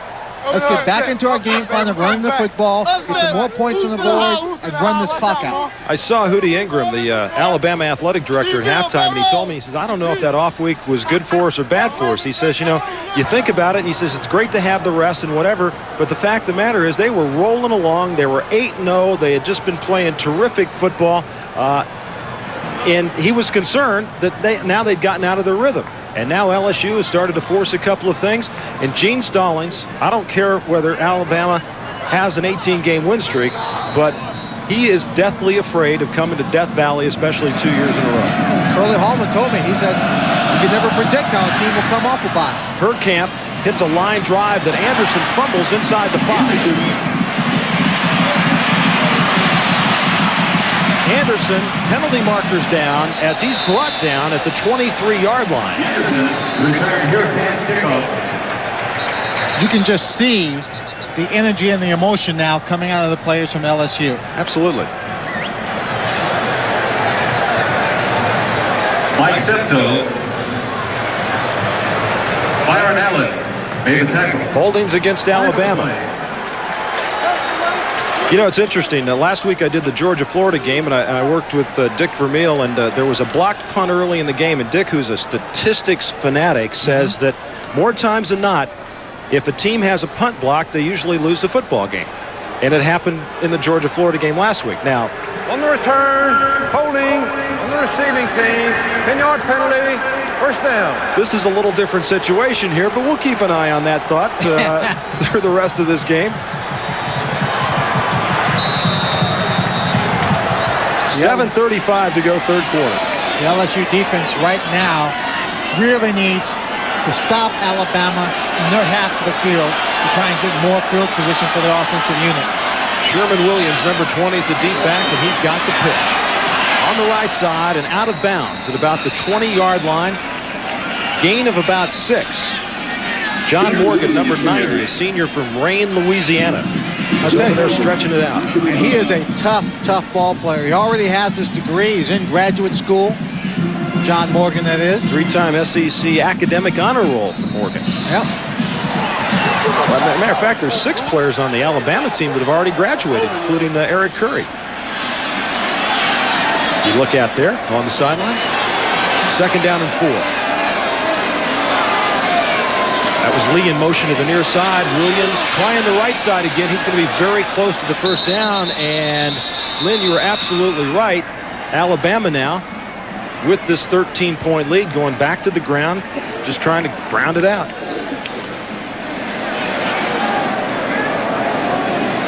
Williams carried. Mouton, Gilliard. There's nothing fancy about Alabama's offensive run game. The offensive line fires out. A couple of people will just drive, block their men down the line. Give the back the ball deep in their own territory and let them pick a hole. 1st down and 10. That's Lee in motion to the near side. Williams once again, and he is tackled behind the line of scrimmage. Busting through was Bobby Williams, a sophomore from Ruston, Louisiana. Bobby Williams, backup linebacker, coming on strong in this ball game. Take a look at number 30, Bobby Williams. Bottom of your picture, number 30. He reads a play, avoids a lead blocker. Gets inside. Nice lateral movement on his part. 2nd down and 10. They said he got back to the line of scrimmage as Barker throws to the far side and finds his receiver out there, Prince Wimbley. And now they say, no, he juggled the football out of bounds as Carlton Buckles was there on the coverage. Prince Wimbley, elected one of the captains for the year of this football team, had an opportunity there, but he just never gained control of the football and then was driven out of bounds. There's Gene Stallings. The amazing thing about Gene is he still loves to recruit. Being through the pro wars and everything else, he enjoys the recruiting process in college football. On 2nd down and 10, there was some movement on the line. No flag and wide open. And across the 45 and now past midfield is Steve Buskey, the senior tight end from Suitland, Maryland, who had caught just 6 passes coming into this game. 28 yards on the reception. He was wide open. I'll tell you, Steve is from Washington, D.C., a hard-nosed kid.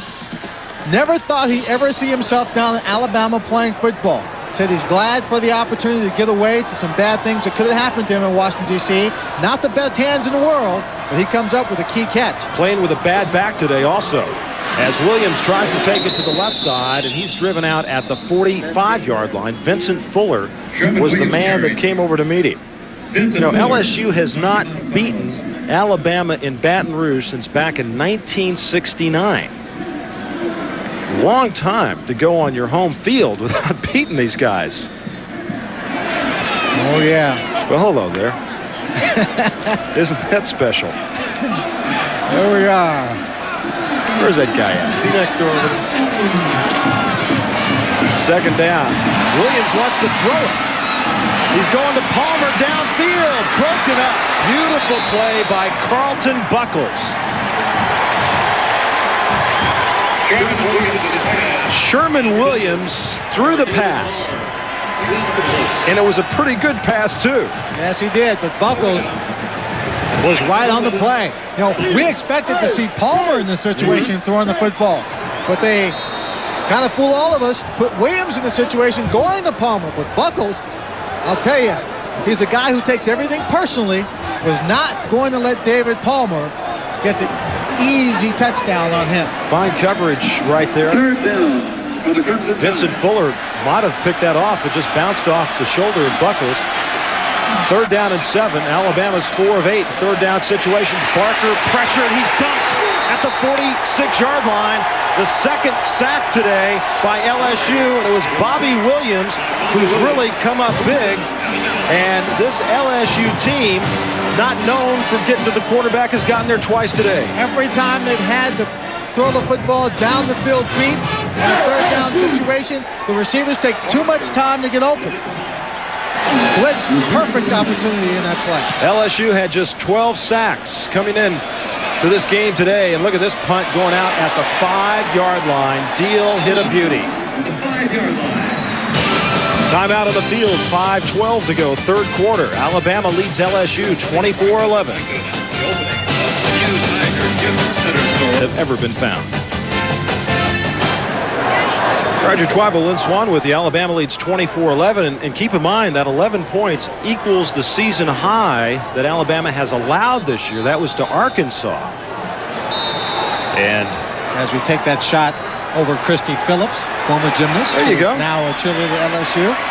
LSU has a chance to make an impressive drop here, backed up all the way to the 5. First and 10 from the 5-yard line. Davis looking to the right side, still battling as he gets to the 8-yard line.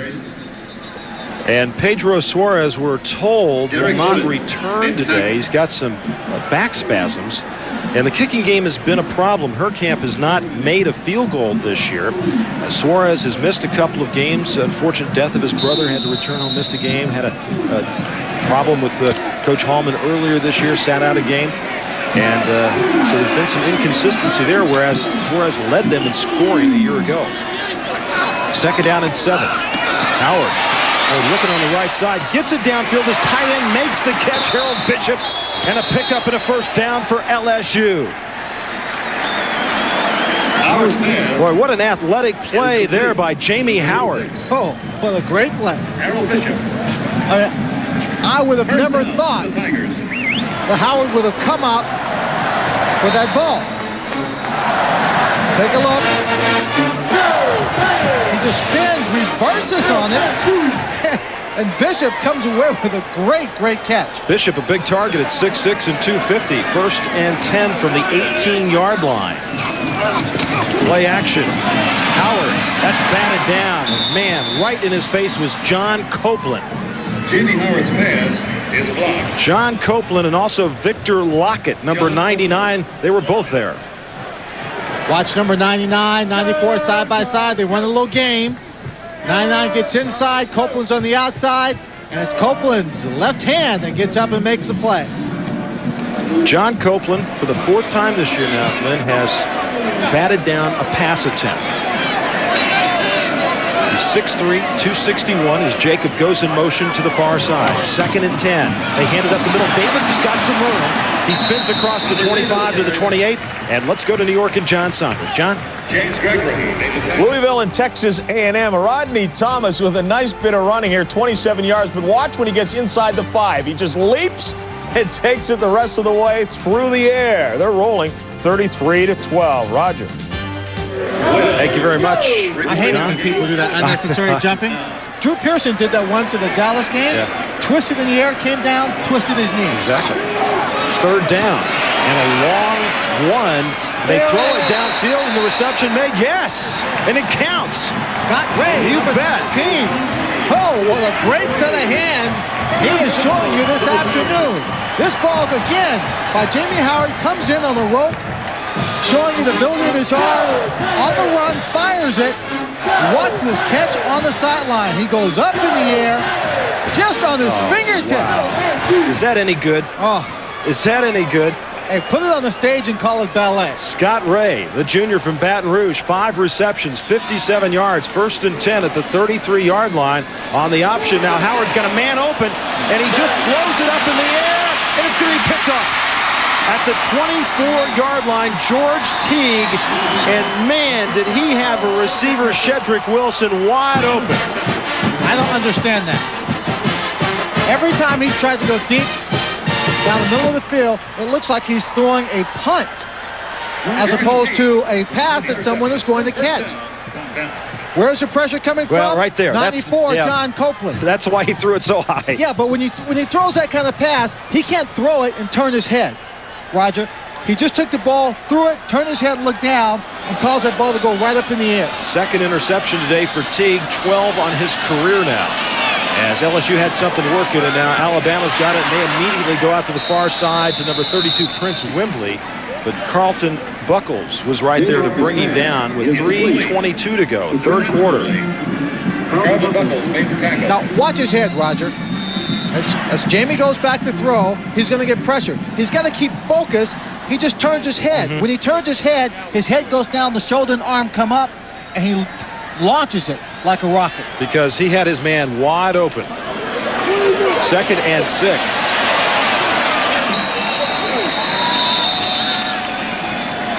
Anderson taking that ball, running like he's a groundhog for a few yards. At the conclusion of today's game, we'll be selecting a Chevrolet Most Valuable Player of the Game from each team. And for the 22nd year through the Chevrolet Scholarship Program, $1,000 will be donated to the General Scholarship Fund of each school. So Lynn and I will be coming up with the players of the game later on. You pick out who you think. We'll tell you who we think, and what we think will count. There are a lot of players playing awfully good this afternoon. Anderson now 9 carries for 103 yards on a 1st and 10 from the 26-yard line, and Anderson has it again, the right side, turns it back across the 30 to the 32-yard line. Gain of about 6 on the play. Daryl McCorvey, whose cousin Willie's on the coaching staff at the University of Alabama, came up to help on the tackle. And well, that gives you an idea that those numbers right there, the depth of Alabama's running attack.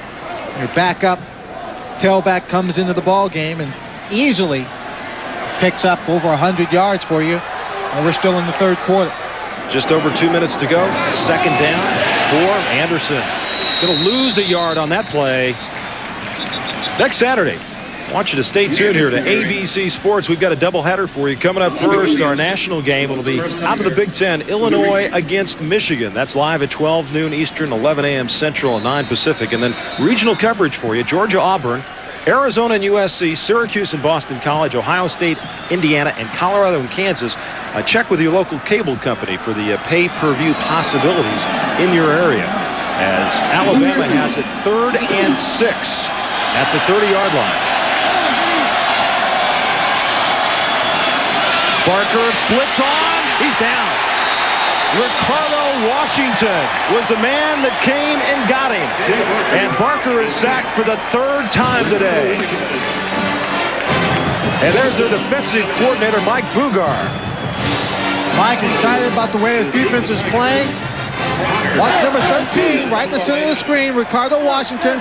It's a blitz. They fake the draw. A couple of people stopped momentarily, but not Washington. I'll tell you, Deal wasted no time getting that punt away, and it's a good one to the 35, and Buckles running sideways. Now he cuts it up. Got a 5-yard pickup. Nice job there. Nice job as Mario Morris came and made the tackle. And there's a look at Ricardo Washington, who, in all honesty, the coaching staff a little bit disappointed in his play this year after moving from the offense to the defense. But he's come up and played a good game today. They like the way he plays. He goes after it aggressively, but just not consistently. Florida hangs on to beat Southern Mississippi. Georgia is idle. Mississippi State a tough one, but they beat Arkansas. Tennessee is idle. Vanderbilt beat Kentucky. That out of the Southeastern Conference. 1st and 10 from the 40-yard line. Less than a minute to go. Third quarter, and once again, that Alabama defense doesn't let you get near the line of scrimmage, as John Copeland was there to make the tackle. Ole Miss stops Memphis State's winning streak. 17-12 the final in that one, and South Carolina continues to win. They got by Louisiana Tech 14-13. Now, hey, if it's a tight end, and there's the defense. I think go weak side, wait for you. It says wait for you, don't wait for much. 2nd down, 11. Howard on the run.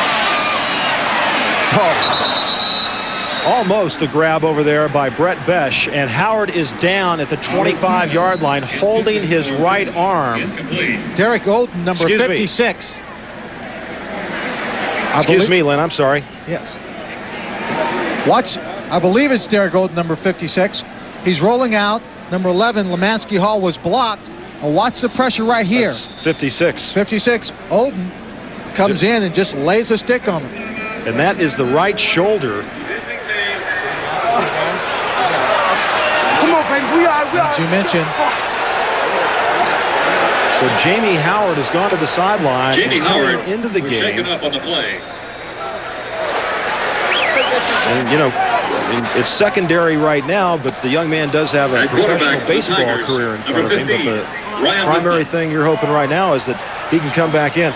Ryan Huffman, number 15, a redshirt freshman from Houston, Texas, has checked into the game on a 3rd down and 11. Huffman's thrown 21 passes this year. He's going to run with that and get up to the 44-yard line and pressure once again. Lemansky Hall. We've completed 3 quarters of play here in Baton Rouge, Louisiana. Alabama leads it 24-11. And we'll be back. Lynn, where's that American flag and the golf ball up there? I think it's right here. Isn't this the Sea of Tranquility? I think that's it. And this is the Half Moon Bay down in this area? Yeah, what a great shot. I remember it so well. Where did we get that lens anyway? Did we? I don't know, but we need to keep it. We're set to start the final 15 minutes here. Brian DeSalle's back inside his 30 to punt it on a 4th down and 7. And we'll get a report for you on Jamie Howard. That kick off the side of his foot, not a very good punt at all, and it's going to go out of bounds at the 32-yard line. An encouraging note for the Louisiana State University Tigers. They have 213 total yards right now, and that's the most given up by Alabama this year. As Jamie Howard taking a look at his right shoulder, what happened on that play, the helmet of that on-charging Alabama player, number 56, Derek Oden, went right into his shoulder after he had released the football. And Huffman, who has played this year, a redshirt freshman, will come back if Howard can. Look out. They give it to Palmer coming around. LSU, what a terrific job. And once again, Bobby Williams. Boy, has he come up big here today. He has come up with tremendous plays late in the second quarter, throughout the second half. And Palmer, who gets away from just about everybody in those kinds of situations, was nailed. Second down and 12. A loss of 2 on that play. Williams has got 5 tackles today, and 4 of them have been for losses. Alabama leads it 24-11. Palmer in motion to the near side. Barker to Palmer. Ooh, nice defensive play back there. Number 42 for LSU, Rodney Young, the man that came in and blocked that punt earlier, made the nice play to knock that pass down. Palmer comes across, gets into a little open area of the zone coverage, but Young makes the great athletic move to get up and tip this ball away. You see him come over right there, out of position to make that play. Sophomore from Grambling, Louisiana. How did Eddie Robinson let him get away? How did he get away? 3rd down and 12. Backside. Mike Steptoe. The 4th sack today of Jay Barker. And this LSU defense has turned it up a notch on this Saturday. He comes from the side of the screen. He's a cornerback. He's got terrific speed, a sprinter. Barker did a good job just to hold on to the football as the punt comes down to Buckles at the 30. And no room there at all. Is down on the coverage for Alabama, John Walters, number 90. 13:25 to go in this game, and Alabama leads it 24-11. With a bruised shoulder and arm, 14 of 25, 162 yards, 3 interceptions, and now Arizona has jumped out on top of Washington 6-3 in a real defensive battle, and 12.5 minutes left in that game. And Chad Luke, the junior from University High in Baton Rouge, who started 6 games last year, the first 2 games this year, has checked into the game at quarterback. 1st and 10, 32-yard line.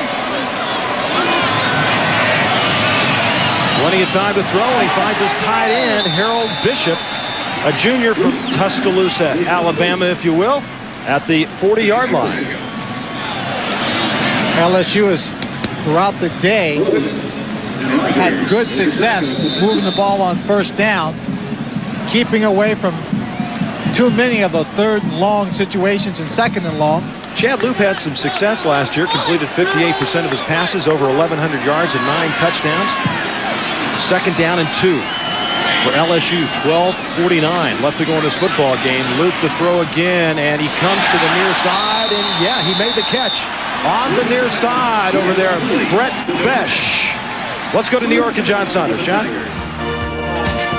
Roger, Louisiana Tech and South Carolina. South Carolina looking for their 4th straight win. A little intense here. 2 ejections, 1 from each team. Apparently this happened as one team was lining up to punt. They objected to the blocking assignments, and everything broke loose. 14-13, the Gamecocks win. Roger. Thank you, John. South Carolina's won 4 in a row, and LSU with the first down. They give it up the middle. The ball carrier was Artie Moore, young man we haven't seen on the field today. Another true freshman from Wiggins, Mississippi, just 5'7", 171 pounds. Lemansky Hall, who was right there to make the stop. But Moore is just another, Lynn, of all those freshman running backs that Curly Hallman has. And he's trying to, I think, keep his backs fresh, come in with a little more speed now. Someone who's got the fresh legs, anxious to play and make the big play for his LSU Tigers. Second down and 10.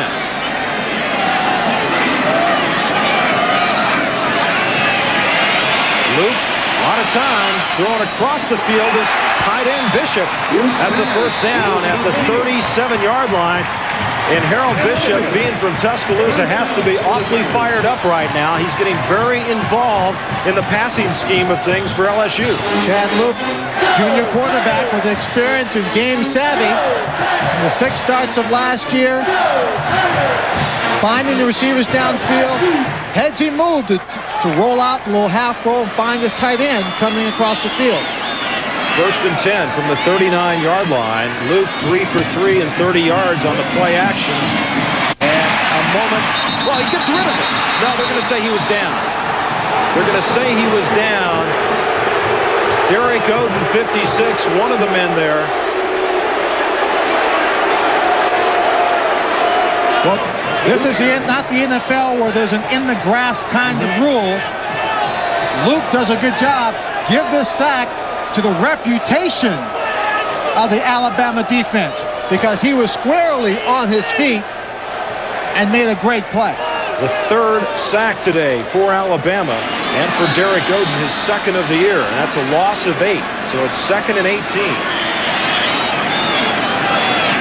Draw play, good thought, but there was just nothing there as the man, Jeremy Nunley, 73, the junior from Winchester, Tennessee, read it all the way and was not fooled in the least bit. Jeremy Nunley, along with James Gregory for this offensive unit of Alabama, have been a couple of the surprise players of the year. They knew there was talent there, but they've come up, played to the level, or at least close to the level of Curry and Copeland. They give them solid people in the middle. 3rd down and 18. LSU 6 of 13 in 3rd down situations. Luke, weak side pressure, stays on his feet. Finally gets rid of the football, and that's all that he can do is get rid of it. But what a terrific job he did to elude the pressure of Eric Curry, number 80, who was the man who initially got a piece of him. Now watch Curry, number 80. Watch his right hand, I believe. He's going to reach out, almost grab him with his left hand, excuse me. But look at Luke. I mean, he's got a hand down, looks like Brando Cunningham against the New York Giants being hit by I think it was Rodgers. I forget the play. No, he was hit by Pepper Johnson, put one hand down, yeah, spun straight around on his feet, threw the touchdown pass. Brian DeSales to punt it. And another poor punt off the side of his foot. Gets a fairly good bounce. Well, it's a real good bounce. It's getting better all the time, folks. It gets down to the 16-yard line. And with 9:35 left, big hitters for that 9-hole Merrill Lynch Shootout Championship. It's all tomorrow on ABC Sports. Big John did it. Here's what Alabama, 1992, 4.5. Today, 5.1. LSU, 3.7. 1.4 average yards per rush. As right there with the football is Martin Houston, a senior from Center, Alabama. And you know at this time, with 9:26 and the clock running, Gene Stallings And Curly Hallman locked up in this student-pupil sort of battle. Well, the mentor right there, Gene Stallings, is just going to work that clock, try to take some time off it, keep the ball on the ground, not make any mistakes. Try to get out of here and go to Starkville next week and win another. Anderson stuck over at the 20-yard line. James Gilliard, the freshman from Shreveport, came up to meet him along with Robert Deschâtel. Early on, Gilliard was making some big plays, and it seemed like Alabama got away from Gilliard. Started going to the other side. Went back at him on that play. He's still home, knocking the door down. Third down, Alabama. Last time LSU beat Alabama was in Tuscaloosa in '88, 19-18. Bama's won 3 straight. As the pass thrown to the far side and right on the sticks. The reception made over there by Prince Wimbley, the senior from Miami, and with 10.5 minutes left to go, Arizona now leads Washington 9-3. And will that shake things up in college football if the Wildcats can hang on and beat the Huskies? Well, somebody should just let LSU know that all things are possible. Arizona, solid football team, but that still has to be a very big upset. The Desert Swarm defense of Dick Tomey. 1st and 10, and the handoff right up the middle, and once again it's Martin Houston, a 5'10", 235-pounder, came into this game averaging over 4 yards a carry. Navy finally got their first win of the year at the expense of Tulane, and then Memphis State, who had won 5 in a row, they fall today to Ole Miss. South Carolina keeps on winning. Talk about Martin Houston. Martin is one of those players, one of 6 players from Alabama that has his degree, is also married. Wife's name is Cassandra. He's got a little son, 18 months old, named Xavier. 2nd down and 7. Pitch back to Anderson. Good bit of running there. Anderson still moving past midfield. Anderson inside the 35 to the 34-yard line. And Chris Anderson with the carry of 34 yards. Ray Adams finally made the tackle. And give Martin Houston, number 35, credit for the block to Springs him. Right there, he gets number 7, Gilliard. Then he goes downfield. Now watch Anderson all the way picking up blocks. Watch him continue to run in between his own players where he thinks the block is going to be. Right there, he tries to crack that seam as he crosses the 35-yard line. Alabama doesn't have a lot of big plays, but they've got a lot of plays in that 20 to 35, 40-yard area as the ball carrier. And look at this terrific move by Sherman Williams, able to stay on his feet to get to the 30-yard line. A gain of about 5 where Buckles and Hilliard make the tackle. Now, that's remarkable running for Sherman Williams. I mean, he's only 5'9". He's a stocky, he's a tough 190-pound player. I don't know too many young men carry football, get hit that many times, and still have the momentum going forward. Alabama averages over 5 yards per carry, and a loose ball on the field, and they say Alabama got it. Well, that's what Curly Hallman's looking for right now, that turnover. And he can't seem to get it. Too many breaks here in this game. Watch when he gets hit. The ball is going to pop loose, and there are predominantly purple jerseys all around him. You would think he would be able to get the ball, but it bounces downfield. Look like Kevin Lee. Kevin Lee, number 37, the wide receiver, comes in to recover it. Alabama now faced with a 3rd down and 3.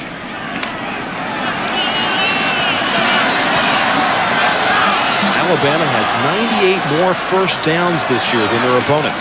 And Anderson will get a try to get another first down. Look at this. Now they're going to call him down. They're going to call him down at about the 26-yard line.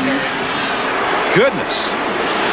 This kid has great balance, tremendous leg drive. And let's see where they spot it, Lynn, because it looks to me like it's going to be short of the first down. Yeah, they spotted it right at the 25, but they needed to get past it. They needed to get about to the 25 and the 24.5-yard mark. Well, listen, you're the 3rd-ranked team in the nation. You've won 18 in a row. You're going to go for it on 4th down, leading by 13 with 5.5 left. 4th down for Alabama. And that's easy. That's no problem. That's Martin Houston. All the way down to the 16-yard line. Number 45, Terrence Lynch, was the fullback in an offset position. He just came crashing down. I believe it was Auxilia who was on the end of the line of scrimmage. Once the back read that, he just bounced it out to the outside to pick up the big first down. Houston. Ball down at the 17-yard line for Alabama, 1st and 10. Pitch back to Anderson. He'll get a couple. And let's go to New York and John Saunders. John? Well, Roger, Washington and Arizona, and Mark Brunell with a fumble here. Jim Hoffman recovers. It sets up Steve McLaughlin. 30 yards, his 3rd field goal of the game. And Arizona has just intercepted a Washington pass with a 9-3 lead in the 4th quarter. Roger. Thank you very much, John. Remember, Billy Joe Hobart is suspended, so if they would want to go to their other quarterback, Brunell's the only guy, and they've really interchanged those two this year. Alabama 2nd and 9. Anderson one more time up the middle. Penalty marker down as Anderson gets inside the 5-yard line. Anderson has now rushed for over 150 yards today. That's a career high, but Bama is going to be called for holding.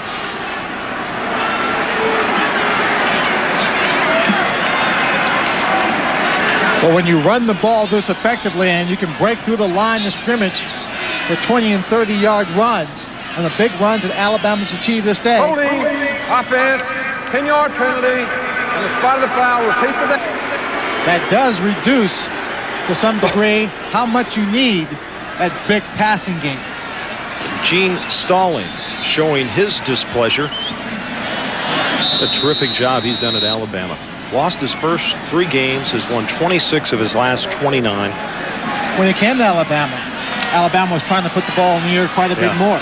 He was 0-3 and trying to put it in the air. He said, whoa, baby. Let's go downstairs. Let's go down. 2nd down and 19. Williams has some room. Williams, touchdown.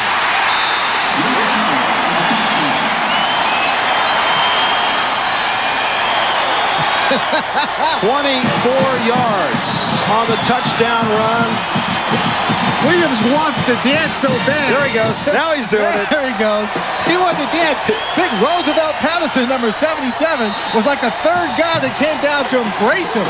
Oh, tremendous job by the offensive line. As you said earlier, maybe not the most talented group, but they play as a team. Look at the blocking downfield. And then his effort to get the last yard into the end zone. All he wants to do is dance, Lynn. Proctor to attempt the point after. And it's good. And with 4:04 left to go here at Tiger Stadium, Alabama leads LSU by 20.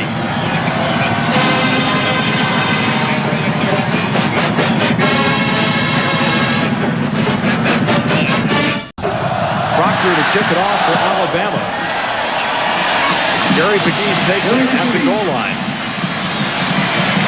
And still on his feet, spinning across the 30 to the 31. And we mentioned earlier, a number of the Alabama players have already graduated. And here's a look at them. Take a look. George Wilson, history, Houston, Wall, Curry, Bevel, Moss. All these young men have gotten their degrees. They're still in other classes, either taking classes towards a second major or in graduate school. And I think certainly with the workload from the classes in football, they are to be commended for coming out early. And Curry came into Alabama as a Prop 48, so even more congratulations to him, because a lot of folks said he couldn't do it, and he did it. Current win streaks, Miami with 26, Washington 23, and that is in jeopardy at the moment in Tucson, Arizona. And Alabama with the win would now move it to 19. So those are the current winning streaks in college football of note, as Luke is tackled by John Copeland. Copeland and Curry, the bookends in that defensive line, also roommates.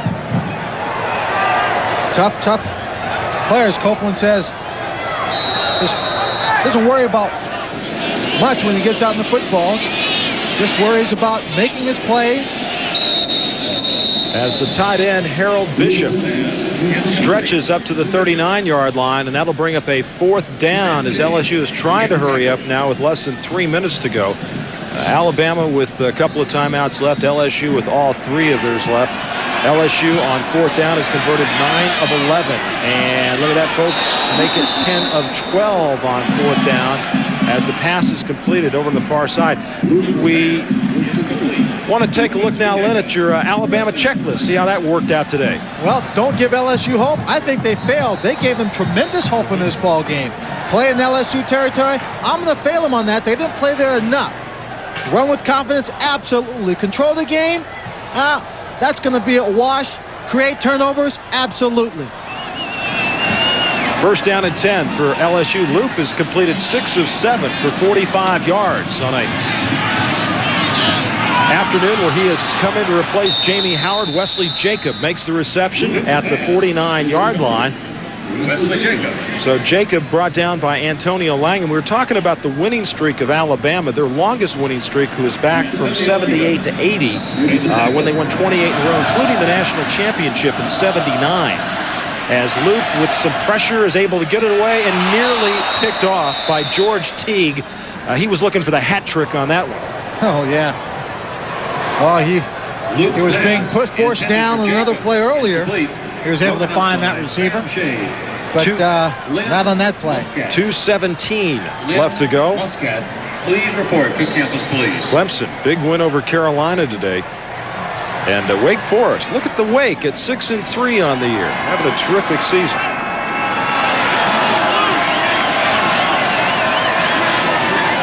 Third down and 5.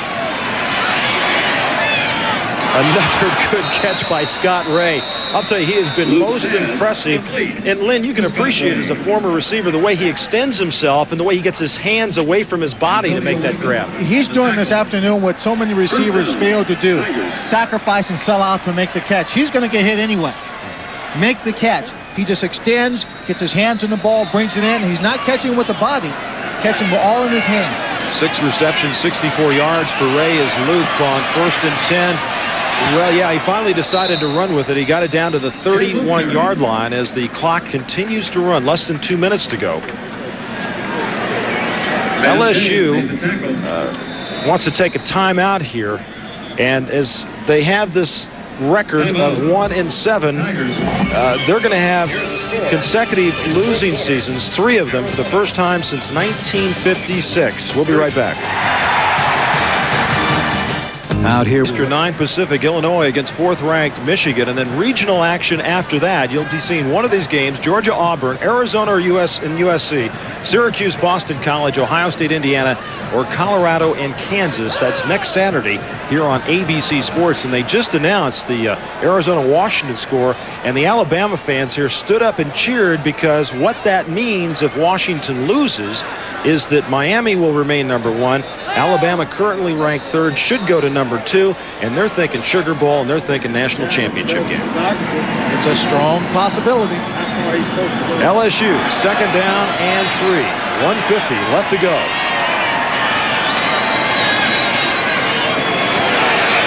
Luke loses it. And covered by LSU all the way back at the 43-yard line. Loose fumble is recovered by number 57. Kevin Muai came back to pounce on it. Chad's just cornered in the pocket, and he can't get away. And Antonio London, 55, coming in, bumping the ball. Ball had not gone forward, moved forward.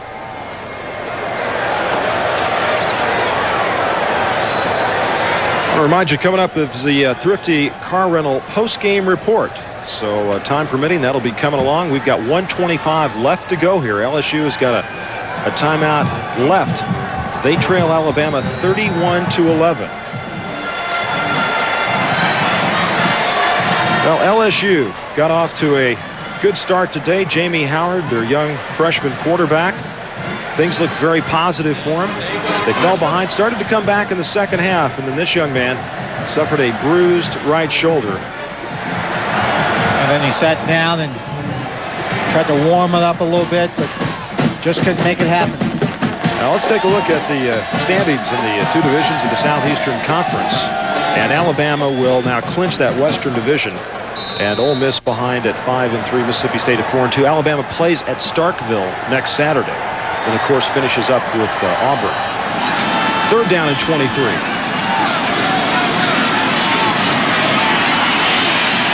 Well, Luke, not a chance. Antonio London and Jeremy Nunley. And there's a penalty marker down. Antonio London. Flag on the play. If LSU was smart, they'd be holding them. Yeah. At least protecting their personnel a little bit. Well, a tough day for the offensive line for LSU. Dead ball foul. After the play, personal foul. Offense. Fourth down. Personal foul on offense. Coming into the game today, LSU's offensive line had not allowed their quarterback, Jamie Howard, to be sacked in the last 3 games. That all changed against Alabama today, who came in with 32 sacks, leading the Southeastern Conference. Once again, proving the domination of their defense is definitely for real. Scott Holstein now is going to try to punt it. His first appearance today. He's back inside the 5. And David Palmer, who had a 90-yard punt return for a touchdown in this game a year ago, which Alabama won 17-14. And whoa, no, he got back. Center didn't have that peripheral vision. Snapped that ball. And Palmer's just going to let it go, and it's down at about the 43-yard line with less than a minute to go in this game from Tiger Stadium in Baton Rouge. And the Eastern Division, Georgia was off today. Florida played a non-conference game, so they're at 5-2. And, of course, if it ends in a tie, Florida, having beat Georgia, would advance to the Southeastern Conference Championship game. There's the schedule. South Carolina, then at Vanderbilt and at Florida State. And Georgia at Auburn, then another week off, and then Georgia Tech. And Florida, who is not on Alabama's schedule this season, last year thumped Alabama really good. 35-0 last time they lost a game. This will be 19 straight victories. And, of course, that SEC championship game right here on ABC Sports. So, Alabama just going to run out the clock. Takes a knee. Well, while Alabama's going to win this football game, still LSU did some good things this afternoon. Unfortunately, they shot themselves in the foot once too often. The turnovers early in the ball game. Curly Hallman's team was in position to make some things happen, and they just misfired and couldn't pull it off.